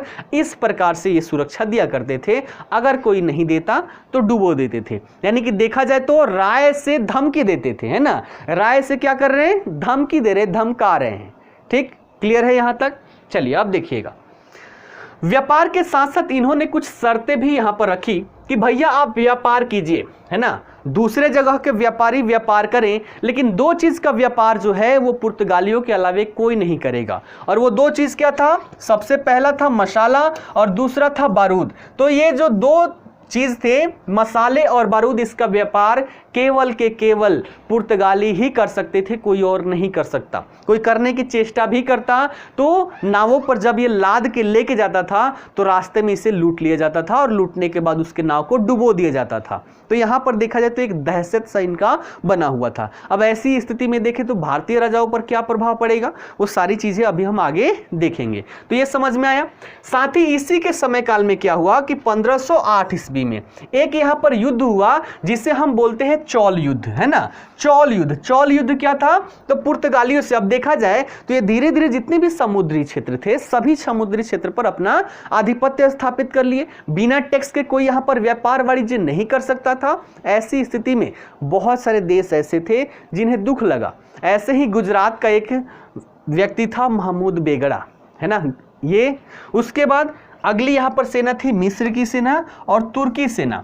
तो यहाँ पर 1508 में जो चौल युद्ध हुआ वो किसके बीच में, तो संयुक्त मुस्लिम नौसैनिक बेड़ा और पुर्तगालियों के बीच में हुआ। नौसैनिक मुस्लिम बेड़ा जो थी इसमें 3 टीम थी। पहली टीम थी गुजरात की महमूद बेगड़ा, दूसरी टीम थी मिस्र की सेना और तीसरी थी तुर्की की सेना। इन तीनों ने मिलकर चाहा कि हम पुर्तगालियों की आधिपत्य को समाप्त कर दें, इनको हरा दें। लेकिन यहाँ पर उल्टे यही हार जाते हैं और पुर्तगालियों की विजय होती है। ठीक है, तो यहाँ पर अल्मीडा था, अल्मीडा का विजय होता है 1509 ईस्वी में। और इसी समय देखा जाए तो दमन और दीव पर भी इनका अधिकार हो जाता है, पुर्तगालियों का अधिकार हो जाता है। तो ये सारी घटनाएं किसके समय काल में हुआ, अल्मीडा के समय काल में हुआ, जो कि यहाँ पर पहला था गवर्नर। ठीक है, फ्रांसिस्को डी अल्मीडा पहला गवर्नर था, समय काल 1505 से लेकर 1509 तक। ठीक है, चलिए आगे बढ़े। इसके बाद 1509 में अगला यहां पर पुर्तगाली गवर्नर बन के आता है अल्फांसो डी अल्बुकर्क। कौन, अल्फांसो डी अल्बुकर्क। इसका समय काल 1509 से लेकर 1515 तक, और ये भारत में दूसरा पुर्तगाली गवर्नर था। इससे क्या क्या प्रश्न पूछे जाते हैं इस पर ध्यान दीजिएगा। सबसे पहला, पुर्तगाली शक्ति का भारत में वास्तविक संस्थापक कौन था, तो वो था हमारा अल्फांसो डी अल्बुकर्क। क्यों इसको वास्तविक संस्थापक कहा गया उसका डिटेल यहां नीचे हम देखने वाले हैं। तो इसको किस नाम से जानते हैं, पुर्तगाली शक्ति का वास्तविक संस्थापक के नाम से जानते हैं। और ये आया तो कोचीन को अपना मुख्यालय बनाया, पुर्तगालियों का मुख्यालय कोचीन यहां पर बन गया, जहां पर 1503 में फैक्ट्री स्थापित हुई थी। ठीक है, अब देखिएगा धीरे धीरे क्या हुआ इसके समय काल में। 1509 में आया, 10 में क्या किया कि बीजापुर के जो आदिल शाही सुल्तान थे उससे गोवा को जीत लिया। धीरे धीरे अब ये अपना साम्राज्य विस्तारित करेगा। ठीक है, तो दमन दीव आ ही चुका है। उसके बाद अगला क्षेत्र कौन सा आ गया, गोवा आया। इसके बाद देखें तो 1511 में जो दक्षिण पूर्वी एशिया की जो महत्वपूर्ण मंडी थी जिसे मलक्का के नाम से जानते थे, तो मलक्का पर भी इसने क्या कर लिया, नियंत्रण कर लिया और वहां के व्यापार वाणिज्य को अपने आधिपत्य में ले लिया। तो दक्षिण पूर्वी की जो सबसे महत्वपूर्ण मंडी थी मलक्का, उस पर 1511 में इसने क्या कर लिया, आधिपत्य अपना स्थापित कर लिया। फिर 1515 में हरमुज देखे तो फारस की खाड़ी जो अरबी सीमा है ना, अरबी सीमा, वहां पर इसने क्या कर लिया, अपना नियंत्रण स्थापित कर लिया, ताकि रास्ते में भी क्या हो, इनको वहां पर जहां देखा जाए तो यहां पर नियंत्रण करने का उद्देश्य क्या है कि रास्ते में, अब मैप पर देखिएगा एक बार, अब ये यहां से आ रहे हैं। ठीक है, यहां से आ रहे हैं तो इन सभी क्षेत्रों में, है ना, यहां पर इन सभी क्षेत्रों पर क्या करने लग गए, अपना अपना आधिपत्य स्थापित करने लग गए। इस क्षेत्र में किए तो यहां पर क्या हुआ, अपने नौसैनिक बेड़ा रखे, यहां पर है ना, इधर अपने नौसैनिक बेड़ा ये आधिपत्य स्थापित कर करके रखने लगे। कारण क्या, क्योंकि इनको इसी रास्ते से आना जाना है। अगर इनकी नौसेना यहां पर उपस्थित रहेगी तो रास्ते में किसी भी प्रकार का खतरा उत्पन्न नहीं होगा। तो धीरे धीरे ये भारत ही नहीं अपितु विश्व के अलग अलग क्षेत्रों पर भी अपना आधिपत्य स्थापित करने लग गए। ठीक है, उसके बाद अभी जहां मैंने दिखाया था मोजाम्बिक पर भी इन्होंने अपना नियंत्रण स्थापित कर लिया और इसके साथ ही समुद्री क्षेत्र में अपना पूर्णतः आधिपत्य स्थापित कर लिया। ठीक है, उसके बाद देखें तो यहां पर इसने देखा कि भैया आबादी तो हमें बढ़ानी पड़ेगी और बार बार वहां से लोगों को लाना संभव नहीं है। इसने देखा कि भारत ऐसा देश है जहां पर दामाद जी को सर पर रखा जाता है, यानी कि बहुत ही इज्जत दी जाती है। वो जो चाहते हैं वो उनके ससुराल वाले करते हैं। तो इसने सोचा कि क्यों ना भारत में हम बहुत सारे ससुराल बना ले। तो इसने क्या किया कि भारतीय महिलाओं से विवाह करने की नीति अपनाई। तो यहां पर प्रश्न ये कई बार पूछा गया है, अल्फांसो डी अल्बुकर्क ने क्या किया कि भारतीय स्त्रियों से विवाह करने की नीति अपनाई। जितने भी इसके साथ आते थे बोला कि भैया सभी विवाह करो, है ना, सभी के सभी यहाँ पर विवाह करो। विवाह करने से दामाद जैसी, है ना, भगवान जैसी पूजा होने लगेगी। इससे जो हमारा संघर्ष है, जो लोगों में हमारे प्रति निगेटिविटी की भावना है, एक तो वो समाप्त होगी और साथ ही साथ इनका हमें सपोर्ट भी मिल जाएगा। तो इससे हमारी शक्ति और क्या होगी, मजबूत हो जाएगी। साथ ही साथ यहाँ पर हमारी जनसंख्या भी बढ़ने लगेगी। तो यहाँ पर इसके द्वारा भारतीय स्त्रियों से विवाह की नीति लाई गई। ठीक है, तो इन सभी कारणों की वजह से आप देख रहे हैं क्या, अलग अलग क्षेत्रों में नियंत्रण स्थापित करके वहां पर नौसेना स्थापित की जा रही है। इससे क्या हो रहा है, इनकी शक्ति बढ़ते जा रही है। इसलिए इसे भारत में पुर्तगाली शक्ति का वास्तविक संस्थापक कहा जाता है। भारत की ही क्या, अपितु पूरे महासागरीय क्षेत्र में भी हम कह सकते हैं। ठीक है, उसके बाद देखिएगा, इसी के समय काल में 1515 में भारत में पहले चर्च की स्थापना की गई। कहां, गोवा में, और उसका नाम क्या था, सेंट जेवियर चर्च। नाम क्या था, सेंट जेवियर चर्च। क्लियर है। तो ये थी इससे संबंधित घटनाएं जहां से बार बार प्रश्न पूछे जाते रहे। उसके बाद बहुत सारे गवर्नर आए, लेकिन इसमें एक और अंतिम महत्वपूर्ण है, नीनो डी कुन्हा, जिसका समयकाल 1529 से लेकर 1538 तक रहती है। देखिएगा इसने क्या किया। अभी हमने देखा कि कोचिन को मुख्यालय बनाया गया, है ना, ये आया हमारा कौन, अल्बुकर्क, कोचिन को मुख्यालय बनाया, ये आया। तो इसके समयकाल में इनका मुख्यालय जो था, पुर्तगालियों का मुख्यालय था, वो स्थान परिवर्तित हो जाता है। कोचिन से ये गोवा कर देता है। कब, 1530 ईस्वी में कोचिन से गोवा कर देता है मुख्यालय। साथ ही साथ अभी तक हम व्यापार देखें तो भारत हो गया, और भारत के साथ साथ जो दक्षिण पूर्वी, है ना, दक्षिण पूर्वी क्षेत्र था, इन क्षेत्रों से व्यापार होता था। लेकिन जब नीनो डी कुन्हा आया तो इसने सुदूर, है ना, सुदूर पूर्वी तट तक, एशिया के सुदूर पूर्वी तट तक इसने व्यापार प्रारंभ किया। अर्थात जो जापान वाला क्षेत्र है ना, जापान को हम क्या बोलते हैं, सुदूर, है ना, सुदूर। देखिएगा जापान कहाँ है, ये रहा।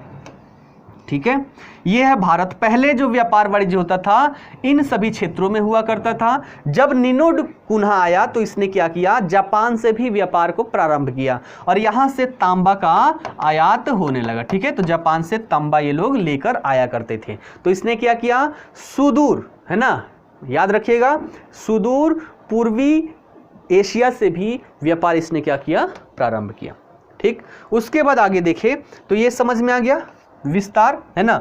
उसके बाद देखिएगा, व्यापार का पूर्वी विस्तार किया, है ना, व्यापार का इसने क्या किया, पूर्वी विस्तार भी किया। ठीक, पूर्वी विस्तार का मतलब क्या हुआ कि अगर हम देखें, व्यापार पहले क्या था, भारत के इसी हिस्से से हुआ करता था, है ना, भारत के जो पश्चिमी तट है, पश्चिमी हिस्सा है, यहीं से इसने क्या किया कि भारत के पूर्वी क्षेत्रों से भी व्यापार प्रारंभ कर दिया। तो भारत के पूरे पूर्वी क्षेत्र और साथ ही साथ सुदूर पूर्वी क्षेत्र, तो जहां पर भी पूर्वी आए, नीनो डी कुन्हा उत्तर को लगा देना है। ठीक है, तो यहां पर इसने क्या किया, भारत का व्यापार जो था भारत में, वो पूर्वी तक लेकर गया, साथ ही साथ जापान से भी व्यापार इसने प्रारंभ कर दिया।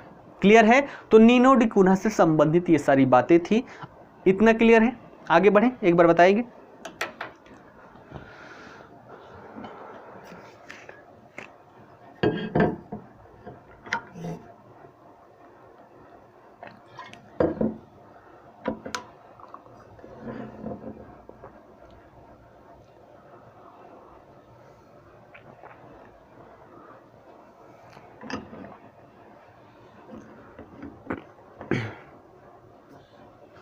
ठीक है, चलिए आगे बढ़ते हैं।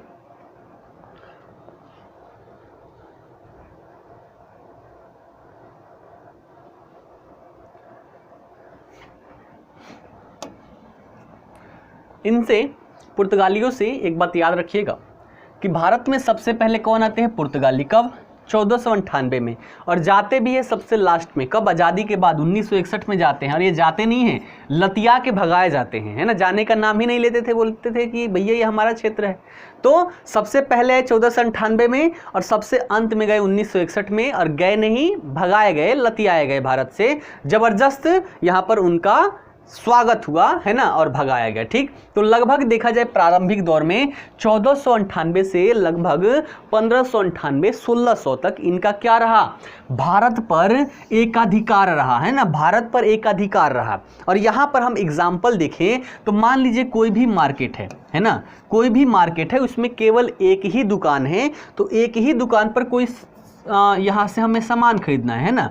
मान लीजिए यहाँ पर कोई भी वस्तु खाने की आप लोग क्या पसंद है, मान लीजिए बिस्किट ही ले लेते हैं, है ना। सबको अलग अलग यहाँ पर पसंद हो सकता है। तो किसी भी बाजार में केवल एक दुकान हो तो वहाँ पर अगर बिस्किट है और लोगों को बिस्किट खाना है तो इसके द्वारा जो भी दिया जाए, है ना, सड़ा भी दिया जाएगा तो कोई भी कंप्लेन करने वाला नहीं है। थोड़ा सा महंगा भी दिया जाए, पैसे बढ़ा दिए जाए, तब भी कोई कंप्लेन करने वाला नहीं है, क्योंकि हमें बिस्किट खाना है, अब भैया एक ही हमें सर्विस प्रोवाइड करवा रहा है। लेकिन जब धीरे धीरे यहाँ पर और भी दुकानें खुलने लगेगी, है ना, 2-4 और भी दुकानें खुलने लगेगी, तब लोगों को लगेगा कि चलो भैया इसका सड़ा है तो हम इसके पास चलते हैं, इसके पास चलते हैं, इसके पास चलते हैं, इसका महंगा है तो शायद ये कहीं सस्ता दे, है ना। तो यहाँ पर क्या हुआ, लोग कंपैरिजन करने लगते हैं। इससे क्या होता है, बाजार में क्या होता है, कंपटीशन, है ना, कंपटीशन प्रारंभ हो जाता है। यही भारत के साथ भी हुआ। जब यहाँ पर पुर्तगाली आए तो लगभग 100 वर्षों तक दूसरा कोई यूरोपीय कंपनियां आई ही नहीं, जिसके कारण इनका यहाँ पर एकाधिकार रहा और जितना मर्जी उतना लाभ ये हमेशा कमाते रहे।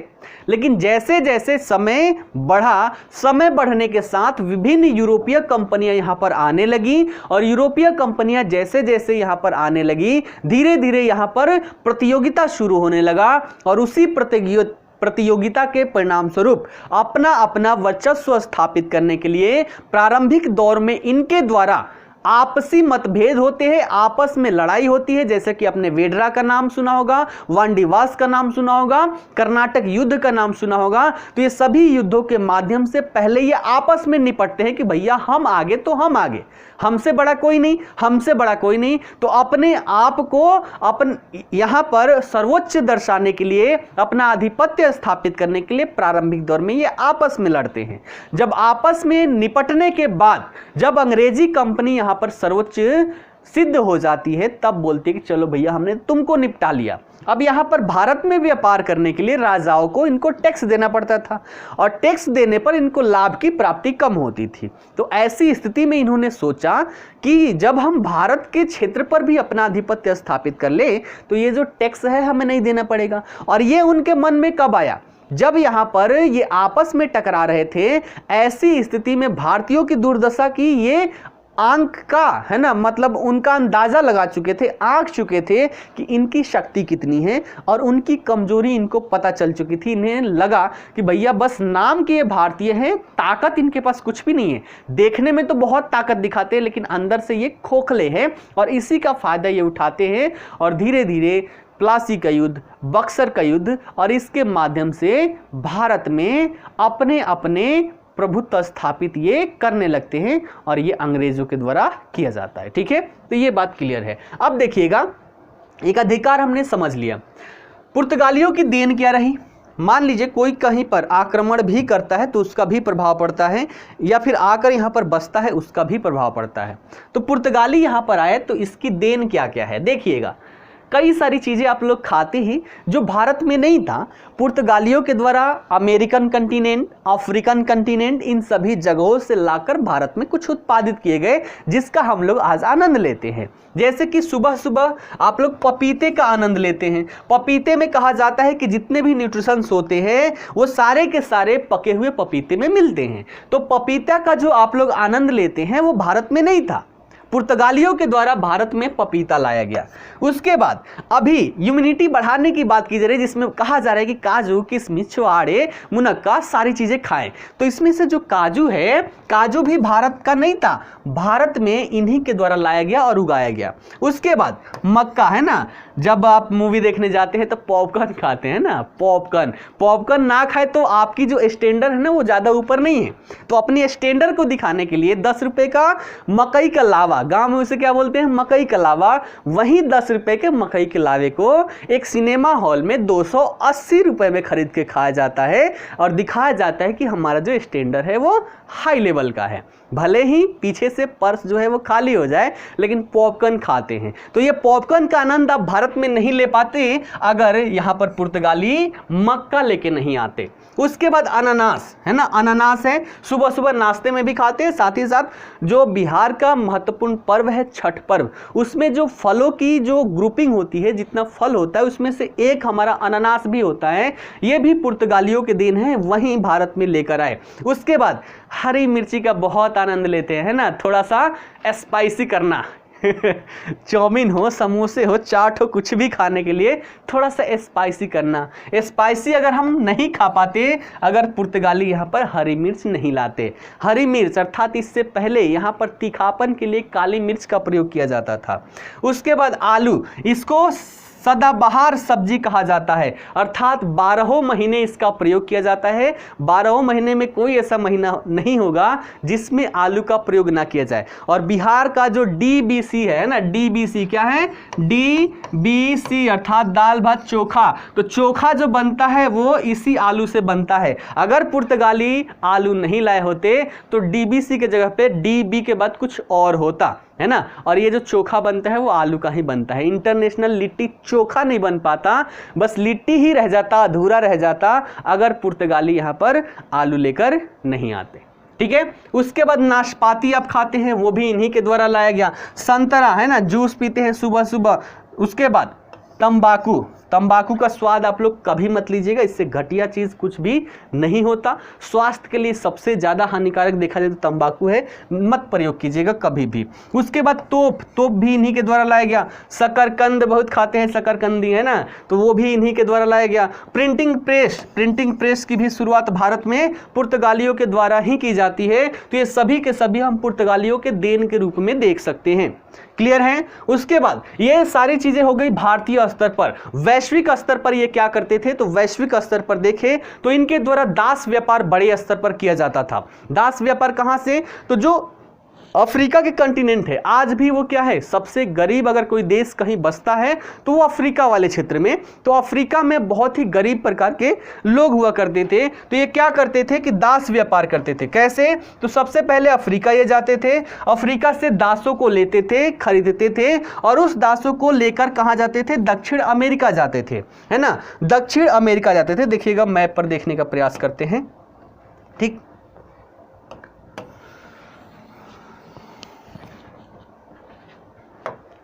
यहां पर देखिएगा यहां से चले, है ना, पुर्तगाल, ठीक, यहां से चले, ये रहे, कहां गया, ये रहा छोटा सा, यहां से चले, ठीक, अफ्रीका के रास्ते से ये भारत आते थे। इसी क्रम में अफ्रीका वाले कंटिनेंट से ये दासों को लेते थे, है ना, दासों को लेते थे और लेकर इसको अमेरिका वाले कंटिनेंट में पहुंच जाते थे। क्योंकि दास क्या होते थे, बिना पैसे के कार्य करते थे, है ना, फ्री में कार्य करते थे। तो दास लिए इनको अमेरिकन कंटिनेंट में लेकर गए। अमेरिकन कंटिनेंट में इनके द्वारा यहाँ पर संसाधन देखे तो यहाँ पर भी संसाधन आपको अत्यधिक देखने को मिलेगा। और आपका उत्तरी अमेरिका है, यहाँ पर भी बहुत सारे संसाधन देखने को मिलेंगे।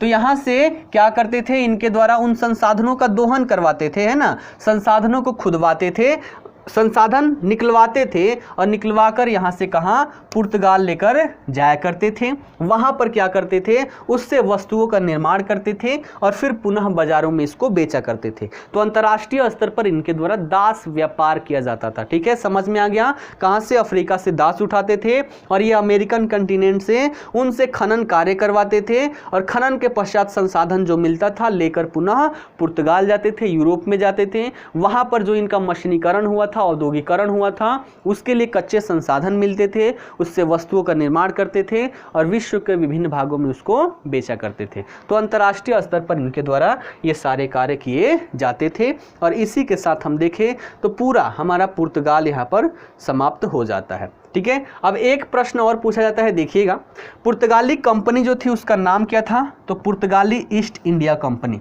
पुर्तगाली कंपनी का नाम क्या था, पुर्तगाली ईस्ट इंडिया कंपनी। उसके बाद हमने देख लिया कि भारत में पहली फैक्ट्री जो थी 1503 में कोचीन में खोली गई, जिसे कोल्लम के नाम से भी जानते हैं, और दूसरी फैक्ट्री 1505 में कुन्नूर में खोली गई। तो ये सारी बातें याद रखिएगा और पुर्तगाल से संबंधित हमने वो सारे टॉपिक को हमने यहाँ पर कवर कर लिया जहाँ से आपके प्रश्न पूछे जाते रहे हैं। क्लियर है यहाँ तक, आगे बढ़ें।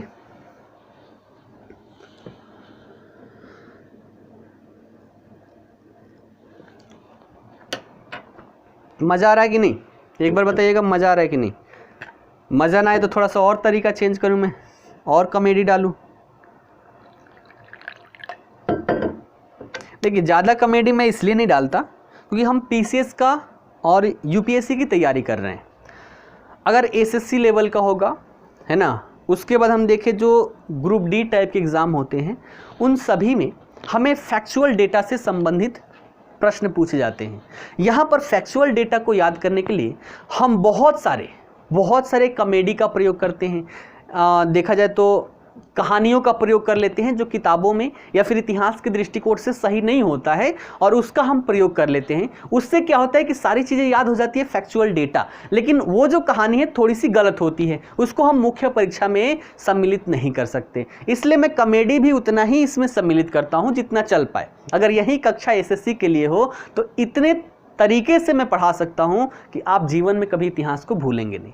लेकिन इतना भी कॉमेडी नहीं डालना है कि जो हमारा लेवल है उससे थोड़ा सा नीचे चला जाए। ठीक, तो हम मज़े में पढ़ेंगे, है ना, मज़े में पढ़ेंगे, जिससे हम दोनों ही पीटी हो, मेंस हो, सबको अच्छे से हम कर पाए। ठीक है, चलिए मज़ा आ रहा है, चलिए आगे बढ़ें। तो पहली कंपनी कौन थी? पुर्तगाली थी, जो भारत में आती है। कैसे कैसे आती है, कैसे कैसे अपनी जो क्षेत्र है, क्षेत्रों में अपनी प्रभुत्व स्थापित करती है, वो सारी चीज़ें हमने देखा। अब देखेंगे दूसरी कंपनी यहाँ पर आएगी, तीसरी आएगी, चौथी आएगी, पांचवी आएगी, और धीरे धीरे इनमें कंपटीशन होगा, बहुत सारे युद्ध यहाँ पर होने लग जाएंगे। ठीक, चलिए तो दूसरे कंपनी की बात करें तो दूसरी कंपनी भारत में जो आती है वो कौन सी थी? डच कंपनी थी, जो नीदरलैंड के निवासी थे, हॉलैंड के निवासी थे। तो नीदरलैंड और हॉलैंड के निवासी कौन थे? डच थे। कहां से आए थे? नीदरलैंड या हॉलैंड से, ये बात याद रखिएगा। अब देखिएगा, इसको हम देखते हैं। 1595-96 में एक व्यक्ति थे, कौन? Cornelius Houtman. कौन? Cornelius Houtman. इनके नेतृत्व में, अब मान लीजिए पुर्तगाली वहां पर कमा रहे हैं, है ना, एक राज्य, एक देश भारत के क्षेत्र से, है ना, ये दक्षिण पूर्वी एशिया के क्षेत्र से इतने बड़े पैमाने पर आमदनी कर रहे हैं। अब दूसरे देख के बोलेंगे ना कि क्या कर रहे हो भैया, वो कमा के लाए जा रहे हैं और अपना विकास किए जा रहे हैं, तुम लोग क्या कर रहे हो? जैसे होता है ना टोले मोहल्ले में, अगर कोई एक लड़का जाके कहीं बाहर कमाने लग जाए तो बाकी लोग क्या करते हैं? अपने घर के बच्चों को कोसते हैं कि तू बैठे बैठे क्या कर रहा है, देखो वो जाके कितना कमा रहा है ना, कितना सारी चीज़ें कर रहा है। वैसे ही इनमें भी हुआ कि भैया एक लगभग 100 वर्षों तक तो कमा चुका, एकदम आधिकारिक रूप से एक अधिकार प्राप्त करके। ठीक है, अब यहाँ पर अन्य जितने भी यूरोपीय देश थे, अब उनमें भी ये भावना जागृत होने लगी कि भैया वहीं कैसे डेवलप कर सकता है, हम भी करेंगे, हम भी जाएंगे, हम भी भारतीय क्षेत्र में जाएंगे और व्यापार वाणिज्य करेंगे। और इसी को देखते हुए विभिन्न यूरोपीय कंपनियां यहां पर आती है, जिसमें दूसरी जो कंपनी थी वो डच की कंपनी थी, नीदरलैंड के लोग थे। तो 1595-96 में कार्नेलियस हाउटमैन के नेतृत्व में पहला डच अभियान जो था वो पूर्वी जगत में पहुंचा। और पूर्वी जगत में पहुंचे तो ये अभी भारत नहीं पहुंचे, पहले ये कहां पहुंच गए? इंडोनेशिया वाले क्षेत्र में पहुंच गए, इसलिए भारत आने में इनको थोड़ा सा देरी हो गई। भारत कब पहुंचते हैं, भारत कब पहुंचते हैं उसकी भी हम यहां पर चर्चा कर लेंगे। ठीक है, तो पूर्वी जगत में ये कहां पहुंचते हैं? कौन? डच अभियान लेकर, किसके नेतृत्व में? कार्नेलियस हाउटमैन के। तो यहां पर देखें बहुत सारी कंपनियां थी और बहुत सारी कंपनियों ने देखा कि जब तक हम इकट्ठे एक कंपनी का स्वरूप ना बना ले तब तक हम अच्छे से यहां पर व्यापार वाणिज्य नहीं कर पाएंगे। क्यों? क्योंकि यहां पर पुर्तगाली जो कंपनी है ना, पुर्तगाली कंपनी, इनका क्या है? एक अधिकार है, हमें जीने ही नहीं देगी। तो एक व्यक्ति, है ना, 20 लोग हैं, अकेले अकेले कार्य करें तो अच्छे से नहीं कर सकते, लेकिन 20 एक समूह में कार्य करें तो उसका एक प्रभाव होता है। तो इसी के परिणाम स्वरूप 1602 ईस्वी में जो विभिन्न डच कंपनी थी उन सभी को आपस में मिलाकर एक कंपनी की स्थापना कर दी गई, जिसको नाम दिया गया United East India Company of Netherland. नाम क्या दिया गया? United East India Company of Netherland. इसका मूल नाम क्या है? इससे भी प्रश्न पूछे गए हैं। ये क्या है? ये तो इंग्लिश में है, लेकिन इनकी जो भाषा थी उसमें देखें तो इसको शॉर्ट में VOC कहते हैं। मूल नाम क्या था? वेरिंग दे ऊस्ट इंडीसे कंपनी। है ना, वेरिंगदे ईस्ट इंडीसे कंपनी इनके कंपनी का मूल नाम था, जिसे United East India Company of Netherland भी कहा गया। ठीक है, याद रखिएगा। अब ये भारत में आते हैं, है ना, और भारत में आने के साथ पहली फैक्ट्री जो थी वो 1505 ईस्वी में मसूलीपट्टनम में खोलते हैं। तो इनकी पहली फैक्ट्री कहाँ लगाई गई? 1505 ईस्वी में मसूलीपट्टनम में, और फिर 1510 ईस्वी में पुलिकट में दूसरी फैक्ट्री लगाई गई, और इसी को इन्होंने क्या कर लिया, अपना मुख्यालय बना लिया। तो डचों का मुख्यालय कहाँ हो गया? पुलिकट में हो गया। फिर 1616 ईस्वी में ये सूरत में भी फैक्ट्री खोलते हैं। तो 1610 में जो पुलिकट में अपनी फैक्ट्री स्थापित किए, इसी को मुख्यालय बनाए। मुख्यालय के साथ साथ इनके जो पैगोडा थे, सोने के जो सिक्के थे, जिसे पैगोडा कहते थे, तो पैगोडा की ढलाई भी कहाँ किए? इनके द्वारा पुलिकट में ही किया गया। ये भी कई बार प्रश्न में पूछे गए हैं, ये बात याद रखिएगा। तो 1610 ईस्वी में पुलिकट में कंपनी खुली, मुख्यालय बना, और यहीं पर पैगोडा की ढलाई भी इनके द्वारा की गई। उसके बाद देखें तो बंगाल में इनके द्वारा पहली फैक्ट्री 1627 ईस्वी में पिपली में खोली जाती है। फिर 1653 में चिंसूरा में, जो हुगली के पास में ही स्थित था, वहां पर इनके द्वारा फैक्ट्री खोली जाती है। अब देखिएगा घटनाएं क्या क्या होती है। 1664 ईस्वी में, है ना, इस समय देखें तो औरंगजेब का शासनकाल था। औरंगजेब का समयकाल क्या था? 1658 से लेकर 1707 ईस्वी तक। ये पहला ऐसा शासक था जो अपने पिता को हटाकर शासक बना हुआ था। ठीक है, तो औरंगजेब का समयकाल था। तो 1664 में औरंगजेब ने क्या किया कि 31.5% चुंगी लिया इनसे, और चुंगी लेकर बंगाल, बिहार और उड़ीसा में डचों को व्यापार करने का एकाधिकार कर दिया। होता क्या था कि बार बार यहाँ पर इनको चुंगी देना पड़ता था, कोई भी वस्तु खरीदो उस पर टैक्स देना पड़ता था। अब ये भी बोले कि भैया बार बार देने से अच्छा है कि एक ही बार कुछ ले लीजिए। तो इन्होंने क्या किया कि 31.5% बोला कि जाओ 31.5% दे दो, और बंगाल, बिहार, उड़ीसा के क्षेत्र में व्यापार करते रहो, कोई भी टैक्स आपसे नहीं लेगा। ठीक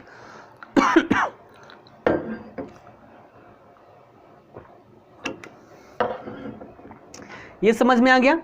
तो ये भी प्रश्न पूछा गया है किसके द्वारा दिया गया, तो याद रखिएगा औरंगजेब था।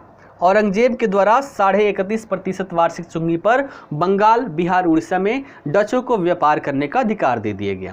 ठीक है, अब देखिएगा 1690 में क्या हुआ कि मुख्यालय का परिवर्तन हुआ। अभी हमने देखा था 1610 में पुलिकट को इन्होंने अपना मुख्यालय बनाया था। 1690 में ये अपना मुख्यालय परिवर्तित करते हैं, और पुलिकट से ये अपना मुख्यालय नागपट्टनम लेकर चले जाते हैं। ठीक, यहां तक क्लियर है? चलिए आगे देखते हैं।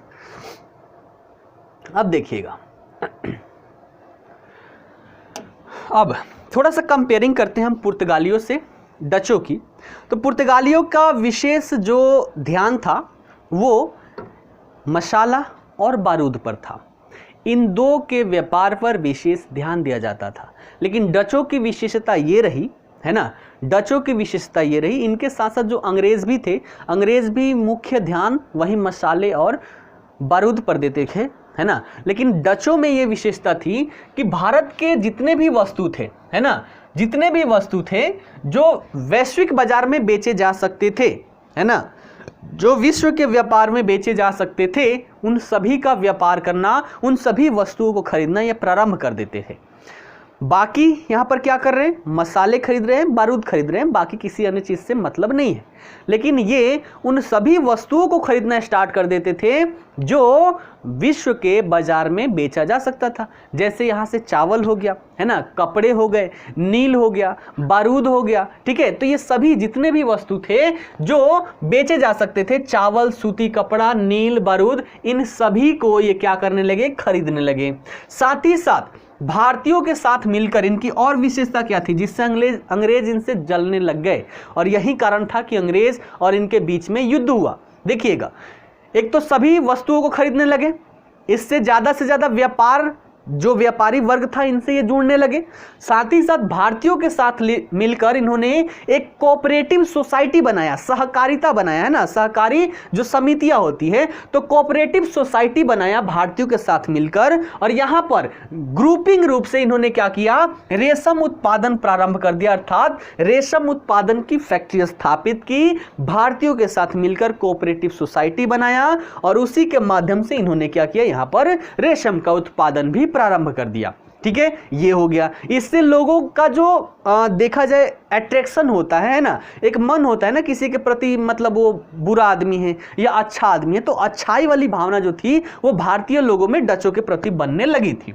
इसके साथ साथ भारतीय व्यापारियों के पास या भारतीय लोगों के पास अगर पैसे ना हुए तो इनके द्वारा लोन भी दिया जाता था। बोलते थे कि भैया हमसे पैसे ले लो, तुम्हारे पास पैसे नहीं है, तुम व्यापार वाणिज्य प्रारंभ करो, किसी वस्तु को उत्पादन करने का वो प्रारंभ करो, उत्पादन करो, पैसे नहीं है हम दे रहे हैं। तो ये क्या करते थे, भारतीयों के साथ लोन का लेन देन भी रखने लग गए, यानी कि पैसे देते भी थे, साथ ही साथ जो यहाँ पर धनवान लोग थे उनके पास पैसे थे, वो रखे रहते थे, बोलते थे भैया क्यों रखोगे, हमें दो ना, उसका तुम ब्याज लो। तो ये लोन लेते भी थे और देते भी थे। इससे भी क्या हुआ, लोगों के साथ इनका जुड़ाव होने लगा। ठीक है, अब अंग्रेज जो थे भैया, अंग्रेजों को ये बात अच्छी नहीं लगी। क्यों? क्योंकि ये आपस में कंपटीशन कर रहे हैं, है ना, और इसमें ये लोगों के साथ जुड़ाव बढ़ाते जा रहे हैं। इससे अंग्रेज जलने लगे और बोले कि भैया हमारे रहते हुए तुम ऐसे कैसे कर सकते हो, अब तुम्हें हमें समाप्त करना पड़ेगा। और उसी की समाप्ति के लिए आपने सुना होगा 1759 ईस्वी में क्या हुआ, बेदारा का युद्ध हुआ। 1757 में प्लासी, और प्लासी के 2 वर्ष के पश्चात बेदारा का युद्ध हुआ। बेदरा का या वेडरा का भी कई किताबों में देखने को मिलेगा। तो वेदरा का युद्ध हुआ और इसमें डचों की पराजय हो गई, अंग्रेज यहाँ पर विजयी हो गए। और इसी के साथ डच जो थे, डच शक्ति जो थी वो भारत में सिमट के रह गई। अब यहां पर देखिए, जब इनकी पराजय हो गई तो ये भारत छोड़ दिए। कहां चले गए, मलेशिया वाले क्षेत्र में, इंडोनेशिया वाले क्षेत्र में चले गए। और आपने देखा होगा कि इन सभी क्षेत्रों पर 1950 तक इनका आधिपत्य स्थापित रहता है। 1950 तक ये यहाँ पर शासन प्रशासन चलाते हैं, उसके बाद से ये सभी क्षेत्रों को आजाद कर देते हैं। ठीक है, तो जब बेडरा के युद्ध में इनका पराजय हुआ तो ये भारत छोड़कर मलेशिया इंडोनेशिया वाले क्षेत्र में चले गए। ठीक है, अब 1-2 प्रश्न यहां से आता है, देखिएगा। सबसे पहला कि डचों का व्यापार किस पर आधारित था, तो याद रखिएगा सहकारिता पर, कार्टल पद्धति पर आधारित था इनका व्यापार वाणिज्य। दूसरा, भारतीय वस्त्रों को निर्यात की वस्तु बनाने का श्रेय जो है वो डचों को जाता है। ठीक है, डचों को जाता है। क्लियर है इतनी बातें?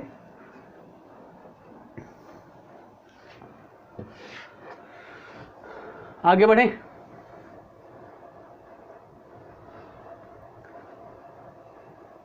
डच कंपनी हमने देख लिया। अब बात कर लेते हैं ब्रिटेन की, है ना। ब्रिटेन की थोड़े समय तक देख लेते हैं, ये थोड़ा सा लंबा है, जहाँ तक हो सकता है देखते हैं। बाकी जो बचा होगा कल के क्लास में पूरे यूरोपीय कंपनियों का आगमन हम समाप्त कर लेंगे। ठीक है, चलिए, मज़ा आ रहा है ना।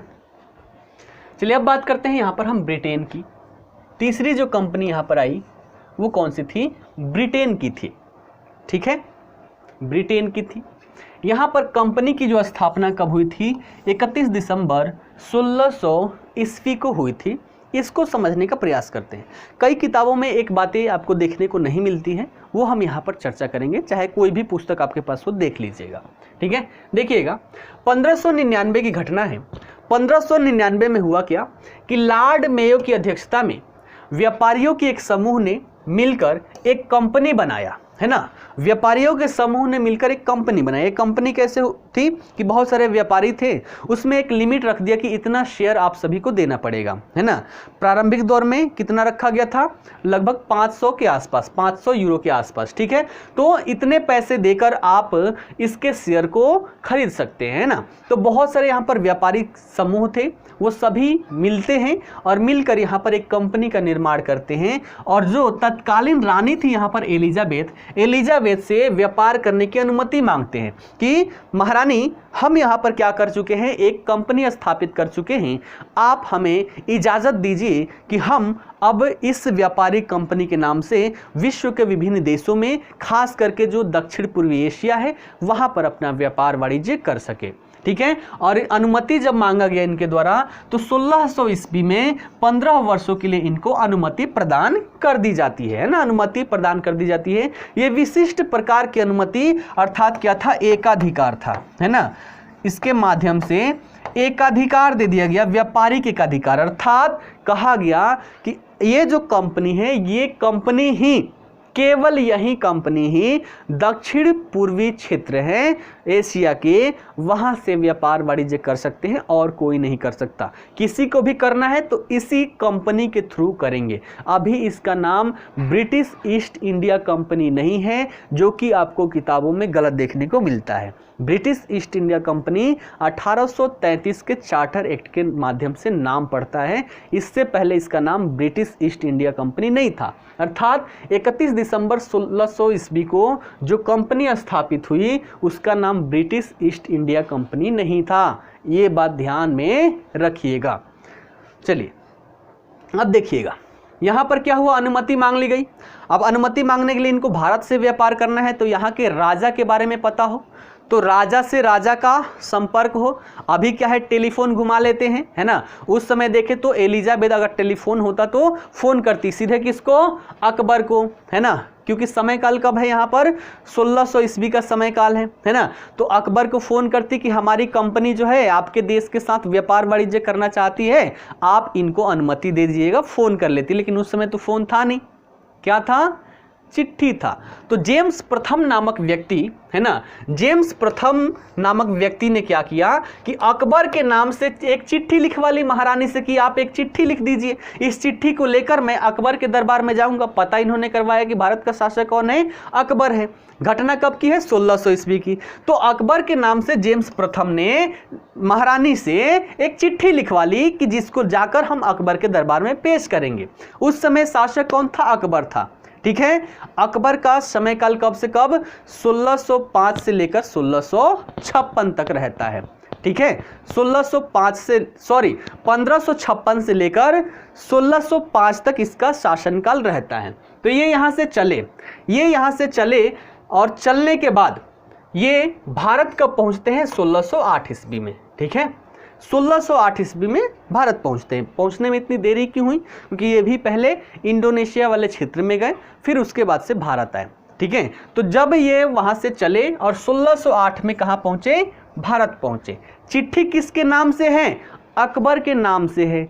लेकिन इस समय देखें तो 1605 में अकबर की मृत्यु हो गई थी और अगला शासक यहाँ पर जहांगीर बना हुआ था। जहांगीर का समय काल 1605 से 1627 तक रहती है। तो 1608 में ये जहांगीर के दरबार में पहुंचता है जेम्स प्रथम, किसके नाम से चिट्ठी लेकर, अकबर के नाम से चिट्ठी लेकर पहुंचता है। ठीक है, अब इस समय अकबर तो थे नहीं, तो जहांगीर के समक्ष ये चिट्ठी प्रस्तुत किया जिसमें रानी ने लिखा हुआ था कि हमारी एक कंपनी है, हम इसको व्यापार करने के लिए, आपके देश से व्यापार करने के लिए भेजे हुए हैं, आप इसको अनुमति दीजिए। ठीक है, तो जब ये चिट्ठी जहांगीर पढ़ता है तो क्या हुआ, देखिएगा, जहांगीर पहुंचता है। ठीक है, जहांगीर के पास ये कब पहुंचते हैं, 1608। ठीक, इससे पहले देखें तो जो डच थे वो 1605 में ही अपनी फैक्ट्री स्थापित कर चुके थे। ठीक है, 1605 में ही अपनी फैक्ट्री यहां पर स्थापित कर चुके थे और कंपनी की स्थापना इनकी कब हुई थी, 1602 ईस्वी में। तो यहां पर थोड़ी सी कंफ्यूजन होती है एग्जामिनेशन में, देखिएगा। डचों की कंपनी बनी कब, 1602 ईस्वी में। अर्थात अगर क्रमबद्ध तरीके से सजाने के लिए आए तो डचों से पहले अंग्रेजी कंपनी बन चुकी थी। ठीक है, तो पहले नंबर पर पुर्तगाली कंपनी बनी, दूसरे नंबर पर अंग्रेज कंपनी की स्थापना हुई, तीसरे नंबर पर डच कंपनी की स्थापना हुई 1602 ईस्वी में। लेकिन भारत में फैक्ट्री स्थापित करने की क्रम की बात करें तो यहाँ पर थोड़ा सा उलट हो जाता है। ठीक है, सबसे पहले फैक्ट्री पुर्तगालियों ने स्थापित की, उसके बाद डचों ने, उसके बाद कौन? अंग्रेजों ने यहाँ पर क्या किया? स्थापित किया। तो जब यहाँ पर जब लेटर लेके जेम्स प्रथम जहांगीर के पास पहुंचा तो यहाँ पर क्या हुआ? यहाँ पर उसने अनुमति दे दी। इससे पहले थोड़ा सा कंपनी का नाम देख लीजिएगा, देखिएगा। ब्रिटिश कंपनी का नाम क्या था? तो ब्रिटिश ईस्ट इंडिया कंपनी अभी नाम नहीं था, इसका नाम क्या था? The governor and company of merchant of London trading into the East Indies. ठीक है, इतना बड़ा नाम है, 2-3 बार फिर से पढ़ता हूं। The governor and company of merchant of London trading into the East Indies. फिर से एक बार, the governor and company of merchant of London trading into the East Indies, ये कंपनी का नाम था। और 1833 के चार्टर एक्ट से इसका नाम ईस्ट इंडिया कंपनी कर दिया गया था। ये बात याद रखिएगा। ठीक है, तो अब हम देखते हैं जहांगीर के पास ये पहुंचता है। ठीक, आगे देखिएगा।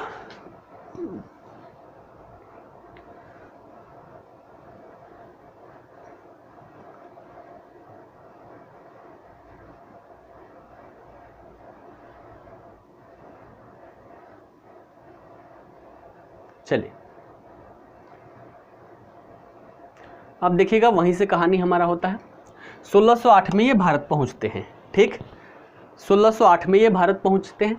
ठीक, भारत पहुंचे, जिस जहाज से पहुंचे थे उस जहाज का नाम था हेक्टर। जहाज का नाम क्या था? हेक्टर। और इस टीम जो थी, ग्रुप जो थी, इसके नेतृत्वकर्ता कौन थे? कैप्टन हॉकिंस थे, है ना, कैप्टन हॉकिंस थे।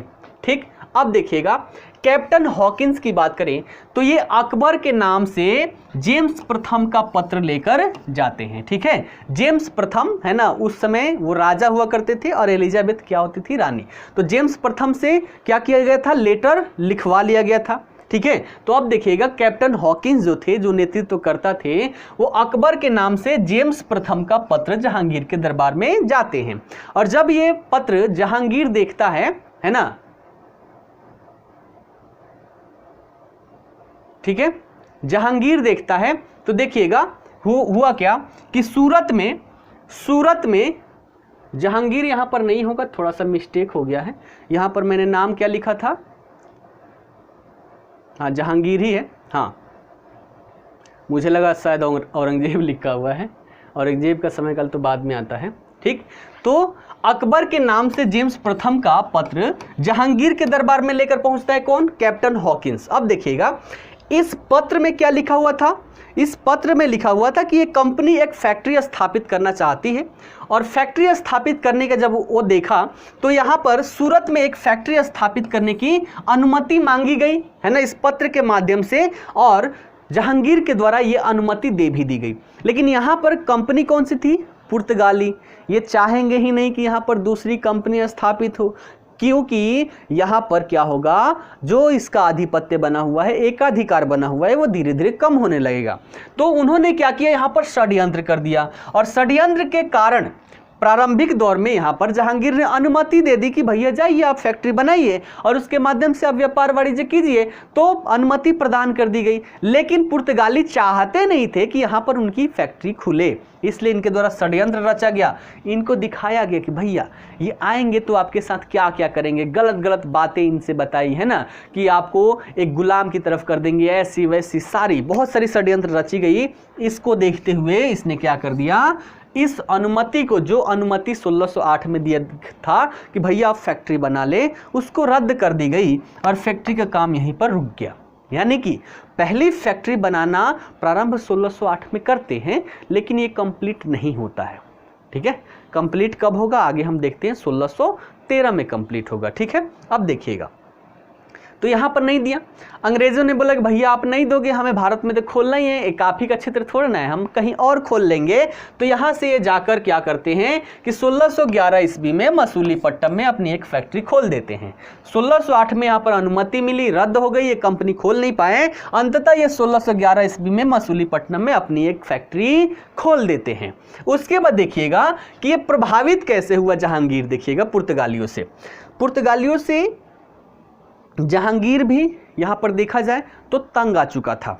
अब उसे भी, है ना, इतने सारे कर मतलब किसी भी कारणवश वो कर नहीं देते थे, कर को कैसे ख़त्म किया जाए, इन सब की बातें वो हमेशा सोचते रहते थे, विभिन्न प्रकार की षड्यंत्र करते थे। तो इससे क्या हुआ, जहांगीर भी अब तंग आ चुका था। ये चाहता था कि कोई ऐसी शक्ति यहाँ पर आ जाए जो इनको नियंत्रित कर पाए, ऐसे ही सोच रहा था। इसी क्रम में हुआ क्या कि कैप्टन 1611 ईस्वी में ही कैप्टन मिडल्टन ने क्या किया कि स्वाली में एक युद्ध हुआ, और स्वाली में इन्होंने क्या किया, पुर्तगालियों को परास्त कर दिया। अंग्रेजों ने स्वाली में पुर्तगालियों को परास्त कर दिया। वहाँ पर उनकी जो नावें थी उनको जब्त कर लिए, नौसैनिक बेड़ा थी माफ़ कीजिएगा, परास्त कर लिया। अब जहांगीर को लगा कि भैया मिल गया, जिसको मैं ढूंढ रहा था वो मिल गया, यही है जो पुर्तगालियों के आधिपत्य को समाप्त कर सकते हैं, वो पुर्तगालियों को नियंत्रित कर सकते हैं। तो इससे क्या हुआ, जहांगीर प्रभावित हुआ, और जो 1608 में अनुमति देकर रद्द कर दिया था, अब बोलता है कि जाओ भैया, ये अनुमति हम फिर से देते हैं, तुम अपनी फैक्ट्री सूरत में डाल लो। तो तब जाके क्या हुआ, 1613 ईस्वी में सूरत में एक अस्थाई फैक्ट्री खोलने की अनुमति दे दी कि भैया जाओ खोल लो, और इनकी फैक्ट्री सूरत में खुल जाती है। तो इनकी पहली फैक्ट्री कहाँ, मसूलीपट्टनम में खुली, दूसरी फैक्ट्री इनकी सूरत में खुलती है। क्लियर है ये बातें? चलिए अब आगे की घटना देखिएगा क्या क्या होता है। ठीक, 1632 ईस्वी में क्या हुआ कि गोलकुंडा के जो शासक थे, है ना, उनसे 500 पैगोडा वार्षिक कर पर व्यापार की अनुमति प्राप्त कर ली, और इस अनुमति को क्या कहा गया, सुनहरा फरमान कहा गया, है ना। सुनहरा फरमान ये क्या था, एक प्रकार का फ्री ट्रेड एग्रीमेंट, FTA जो आज पढ़ते हैं वही चीज था, सुनहरा फरमान फ्री ट्रेड एग्रीमेंट था 500 पैगोडे में। इसमें क्या होता था, ये आखिरकार हुआ कि, तो देखिएगा, ये व्यापार करने के लिए आए थे, और व्यापार पे आप देखते हैं जहाँ कहीं भी जाएं जगह जगह पर रोककर उनसे कर वसूला जाता है ना, जगह जगह पर रोककर उनसे कर वसूला जाता है। अब मान लीजिए यहाँ से आपको 500 किलोमीटर जाना है ना, 500 किलोमीटर जाना है, और हर 5 किलोमीटर पर आपको चेकिंग देखने को मिल रही है, और चेकिंग के साथ साथ वहाँ पर बार बार चेक किया जा रहा है, कर वसूला जा रहा है ना, बार बार चेक किया जा रहा है, कर वसूला जा रहा है। तो 5-5 किलोमीटर पर अगर चेकिंग हो तो 500 किलोमीटर जाने पर इनको लगभग 100 बार चेक करवाना पड़ेगा, है ना, लगभग 100 बार चेक करवाना पड़ेगा, और 100 बार चेक होगा तो चेक होने के लिए लाइन लगानी पड़ती थी, इसलिए उनको समय में देरी होती थी, उनको लेट होता था। ये बोले कि भैया, है ना, इन्होंने बोला कि भैया कुछ ऐसा कर दीजिए कि बार बार हमें चेक ना करना पड़े, आप एक निश्चित राशि ले लीजिए, और उस निश्चित राशि के परिणाम स्वरूप आप हमें वर्ष भर व्यापार करने की अनुमति दे दीजिए। यही अनुमति इन्होंने कितने में ले ली, 500 पैगोडा में वार्षिक कर पर व्यापार की अनुमति प्राप्त कर ली। कब, 1632 ईस्वी में। किससे, गोलकुंडा के शासक से, और यही सुनहरा फरमान कहलाया। अब सुनहरा फरमान से हुआ क्या, कहीं भी जाते थे अपना एक मुहर, है ना, इनकी जो गाड़ी होती थी, गाड़ी के आगे एक मुहर लगा देते थे सुनहरा फरमान की, है ना, अंग्रेजों की सुनहरा फरमान की।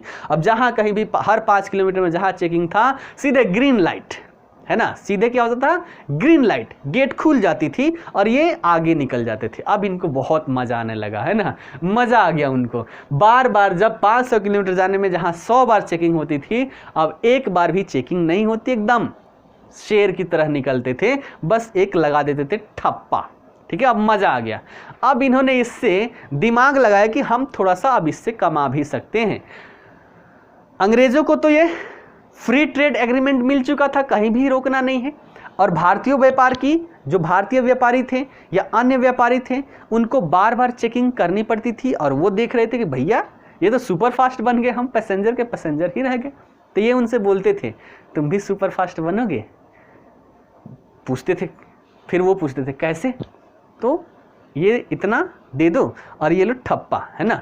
तो ये क्या करने लगे, सुनहरा फरमान का गलत फायदा भी उठाने लगे, भारतीय व्यापारियों को भी देने लगे, और कुछ पैसे लेके उसके गाड़ी पर ठप्पा लगा देते थे, है ना, उसके गाड़ी पर ठप्पा लगा देते थे। इससे क्या होता था कि उनकी भी गाड़ी अब सुपर फास्ट बन गई। अब इनको मजा आने लग गया। अब इन्होंने सोचा कि भैया अब ऐसे ही जितने भी क्षेत्र है सभी क्षेत्रों में अगर हमें ये सुनहरा फरमान मिल जाए तो मजा आ जाए। अब आगे दूसरी सुनहरा फरमान लेंगे। तो याद रखिएगा, पहला सुनहरा फरमान था वो गोलकुंडा के शासक से इन्होंने प्राप्त किया था 500 पैगोडा में, ये बात याद रखिएगा। दूसरे फरमान की बात करें तो दूसरा फरमान लिया जाता है कब? बंगाल, है ना। उससे पहले एक बात जान लीजिएगा, उससे पहले एक बात जान लेते हैं, फिर दूसरे फरमान पर आते हैं, देखिएगा कितना मजा आएगा। 1639 ईस्वी में चंद्रगिरी के राजा से क्या किया इन्होंने? मद्रास को पट्टे पर ले लिया। और पट्टे पर लेना मतलब देखा जाए तो उस पर अपना अधिकार हो जाता है ना। मान लीजिए 10 वर्ष के लिए हमने पट्टे पर ले लिया कोई ज़मीन, तो उस ज़मीन में हम 10 वर्षों तक कुछ भी करें, उस पर मालिकाना हक 10 वर्षों के लिए हमारा हो जाता है। तो इन्होंने क्या किया कि मद्रास को पट्टे पर ले लिया चंद्रगिरी के राजा से, और वहाँ पर एक किलाबंदी कोठी बनाई गई जिसको कहा गया फोर्ट सेंट जॉर्ज। ठीक है, ये बात याद रखिएगा। उसके बाद अगली घटना होती है 1651 में, है ना। 1651 में क्या होता है कि बंगाल के सूबेदार था कौन? शाह शुजा। उससे इन्होंने 3000 रुपये वार्षिक पर व्यापारिक अधिकार ले लिए, है ना, व्यापारिक अधिकार ले लिए। शाह शुजा कौन था? तो शाहजहां का पुत्र था, और शाहजहां के 4 पुत्र थे, आप सभी को पता होगा। पहला दारा शिकोह, दूसरा शाहजहां, तीसरा औरंगजेब, और चौथा था यहाँ पर मुराद, है ना। इन चारों को अलग अलग क्षेत्रों में अलग अलग प्रशासनिक अधिकार दिए गए थे। तो उसी में से देखें तो बंगाल वाले क्षेत्र में बंगाल के सूबेदार के रूप में शाह शुजा था, है ना। और शाह शुजा से इन्होंने 3000 रुपये में वार्षिक 3000 रुपये वार्षिक में व्यापारिक अधिकार ले रखे थे। ठीक है, अब कहानी देखिएगा कैसे पलटता है। 1658 में क्या हुआ कि औरंगजेब यहाँ पर शासक बनता है ना। पिताजी थे शाहजहां, और यहाँ पर देखें तो ये जो 4 पुत्र थे, 4 पुत्रों में यहाँ पर आधिपत्य के लिए, शासन प्रशासन के लिए, सिंहासन के लिए इनमें संघर्ष छिड़ जाता है। और इन्हीं संघर्षों के अंत में देखा जाए इनमें सबसे काबिल जो था वो था दारा शिकोह, है ना। सबसे काबिल था दारा शिकोह, पढ़ा लिखा था, विद्वान था। जबकि यहाँ पर देखें औरंगजेब जो था ये कट्टर मुसलमान धर्म का था, ठीक है ना। तो कट्टर मुसलमान धर्म का था, लेकिन फिर भी यहाँ पर अंततः औरंगजेब शासक बन जाता है। ठीक है, अब देखिएगा 1678 ईस्वी में विशेषाधिकारों की पुनः प्राप्ति हो गई। यानी कि पहले जो यहाँ पर 3000 वार्षिक पर जो यहाँ पर दिया गया था, है ना, क्या व्यापारिक अधिकार, उसको पुनः ये क्या कर लेते हैं? प्राप्त कर लेते हैं। ठीक है, अब देखिएगा जब यहाँ पर औरंगजेब शासक बनता है तो क्या होता है? अभी हमने बात की कि औरंगजेब जो था, औरंगजेब वो क्या था? कट्टर मुस्लिम था। और जहाँ पर भी कट्टर मुस्लिम धर्म से संबंधित होगा तो मुस्लिम धर्म से संबंधित जितने भी रूल रेगुलेशन होगा उन सभी को ये लागू करेगा। तो इन्होंने क्या किया, है ना, औरंगजेब ने क्या किया कि 1680 ईस्वी में एक विशेषाधिकार इन्होंने क्या किया? जारी किया। औरंगजेब ने पूरे भारत में व्यापार के लिए एक विशेषाधिकार जारी किया, जिसमें इसने कहा कि किसी भी वस्तु को अगर आप व्यापार वाणिज्य करते हैं, कोई भी वस्तु खरीदते हैं, बेचते हैं, तो उस पर आपको 2% टैक्स देना पड़ेगा। साथ ही साथ जो जजिया कर होता है मुसलमानों के अलावे, यानी कि गैर मुसलमानों से वसूला जाता है, वो भी उनको 1.5% देना पड़ेगा। किसी भी वस्तु पर आप व्यापार वाणिज्य करते हैं तो 2% टैक्स और 1.5% जजिया कर भी देना पड़ेगा। ठीक है, अब यहां पर देखें अंग्रेज क्या करते थे भैया, 3000 रुपये वार्षिक पर इन्होंने क्या किया है? विशेषाधिकार ले रखा है कि भैया हम व्यापार वाणिज्य करेंगे, टैक्स नहीं देंगे। अब ऐसी स्थिति में इनको भी अब 3.5% टैक्स यहां पर लगने लगा।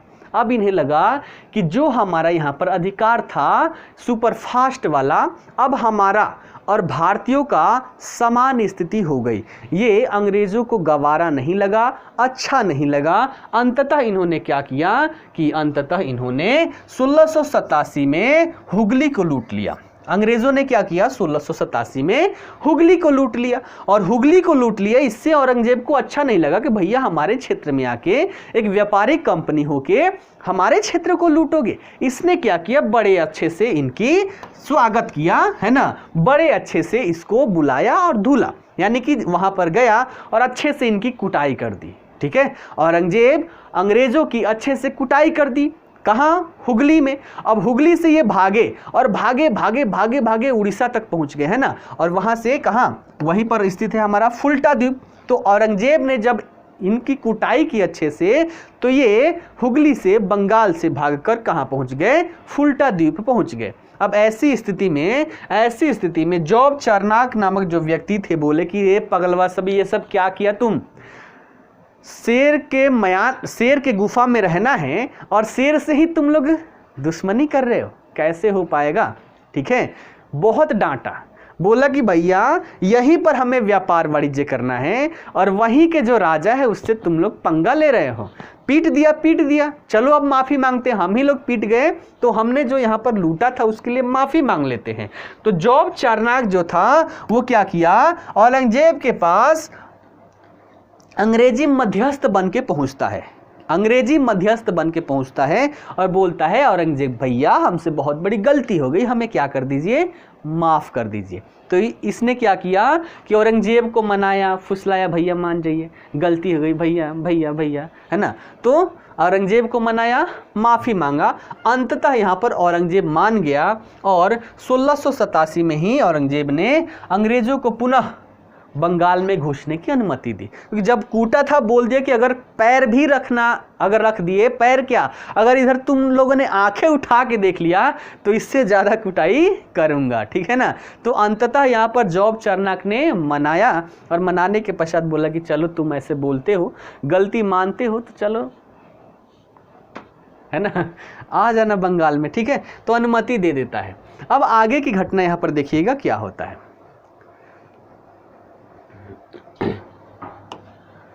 1698 ईस्वी में क्या हुआ कि बंगाल का गवर्नर अजीमुशान बना। अजीमुशान कौन था, औरंगजेब का पोता था, तो बंगाल का गवर्नर ये बनता है। और बंगाल का गवर्नर बना तो इसी से कलिकाता, सूतानाती और गोविंदपुर, है ना, ये 3 गांव थे। कौन कौन से, कलिकाता, सूतानाती और गोविंदपुर। इसको अंग्रेजों ने क्या किया कि अजीमुशान को 1300 रुपये देकर, है ना, 1300 रुपये देकर अंग्रेजों ने वहाँ की जमींदारी खरीद ली, है ना, जमींदारी प्राप्त कर ली कि वहाँ की अब जमींदारी वो वसूल करेंगे। कितने में, मात्र 1300 रुपये में। कौन कौन सा क्षेत्र था, ये क्षेत्र से भी प्रश्न पूछे गए हैं। तो कलिकाता, सूतानाती, गोविंदपुर, क्लियर है। उसके बाद जब ये क्षेत्र मिल गया तो इसी में से 1700 ईस्वी में क्या हुआ कि जॉब चार्नाक ने ये जो कलिकाता था, कलिकाता को विकसित किया, है ना, इस पर पैसे खर्च किए और विकसित करके इसको एक नगर के रूप में बसा दिया। और नगर के रूप में बसाने के साथ ही कलिकाता जो नाम था इसका अंग्रेजीकरण कर दिया, और अंग्रेजीकरण करने के पश्चात हो गया कलकत्ता। तो यहीं से बसाया किसके द्वारा गया कलकत्ता को, जॉब चार्नाक के द्वारा। और ये भी प्रश्न कई बार पूछे गए हैं। तो अजीमुशान से 1300 रुपये में कलिकाता, सूतानाती, गोविंदपुर का अंग्रेजों ने जमींदारी प्राप्त की, और उसी में से कलिकाता को जॉब चार्नाक ने क्या किया, विकसित करके एक नगर बनाया और इसी को नाम क्या दे दिया, कलकत्ता नाम दे दिया। और कलकत्ता का निर्माण करने के साथ ही इसको अंग्रेजों ने अपना पहला प्रेसिडेंसी नगर बनाया। प्रेसिडेंसी नगर, इनकी 3 प्रेसिडेंसियाँ थी, आप सभी ने पढ़ा है, कलकत्ता, है ना, मद्रास और बंबई। तो कलकत्ता, मद्रास, बंबई 3 प्रेसिडेंसी थी। तो पहला प्रेसिडेंसी इनका कौन बना, कलकत्ता बना। ठीक है। उसके बाद इसी को आगे चलकर कलकत्ता को ही 1774 में अंग्रेजों ने, जब धीरे धीरे भारतीय क्षेत्रों पर इन्होंने अपना आधिपत्य स्थापित कर लिया, तो आगे चलकर कलकत्ता को ही 1774 में अंग्रेजों ने भारत का मुख्यालय या राजधानी बनाया, जो आपका कब तक, 1911 तक रहता है। उसके बाद दिल्ली दरबार में घोषणा की जाती है और उस घोषणा के माध्यम से 1912 से भारत की राजधानी दिल्ली को बना दी जाती है। तो यहां पर 1774 में जो राजधानी बनाई गई कलकत्ता को, वो 1911 तक रहती है, 12 में स्थानांतरित होकर दिल्ली लेकर जाया जाता है। ठीक है। अब देखिएगा, ये इसकी कहानी थी कलकत्ता वाली। हम कहां थे, जहां थे वहीं से कहानी स्टार्ट करते हैं, यहां पर 1700। ठीक है। 1700 के बाद की घटना यहाँ पर क्या है, 1717 में देखिएगा। 1717 में मुगल बादशाह थे फारुखशियर, है ना। एक विशेषाधिकार इन्होंने कहाँ से ले रखा था, सुनहरा फरमान की अगर बात करें तो सुनहरा फरमान कहाँ से ले रखा था, तो पहला गोलकुंडा से ले रखा था। दूसरा 1707 ईस्वी में मुगल बादशाह फारुखशियर से इन्होंने क्या किया, एक विशेषाधिकार प्राप्त किया। फारुखशियर से एक विशेषाधिकार प्राप्त किया और ये भी क्या था, सुनहरा फरमान था। तो ये क्या था, दूसरा सुनहरा फरमान था जो इन्होंने अंग्रेजों ने किससे, मुगल बादशाह फर्रुखसियर से लिया था। 1707 में औरंगजेब की मृत्यु हो जाती है। उसके बाद यहाँ पर शासक रहता है इस समय 1717 में फर्रुखसियर। इससे एक विशेषाधिकार प्राप्त करते हैं जिससे सुनहरा फरमान कहा गया। और ये क्या था, दूसरा था। पहला 1632 में इन्होंने गोलकुंडा के शासक से ले रखा था 500 पैगोडे में। ठीक है, अब देखिएगा 1717 का जो सुनहरा फरमान था, इसकी विशेषता क्या थी, इसमें इतने अंग्रेजों को लाभ था कि एक इतिहासकार है आर्म, है ना, आर्म ने इसे महान मैग्ना कार्टा कहा है। मैग्ना कार्टा का मतलब होता है अधिकार पत्र। तो इस सुनहरा फरमान के माध्यम से इनको विशेष अधिकार यहाँ पर प्राप्त हो गए। देखिएगा क्या क्या, सबसे पहला 3000 रुपये में बंगाल, बिहार, उड़ीसा इन तीनों का व्यापारिक अधिकार, यानी कि यहाँ से व्यापार करने का अधिकार 3000 रुपये में इस फरमान के माध्यम से मिल गया। दूसरा क्या था कि 10,000 रुपये देकर सूरत के बंदरगाह से करमुक्त व्यापार कर सकते थे।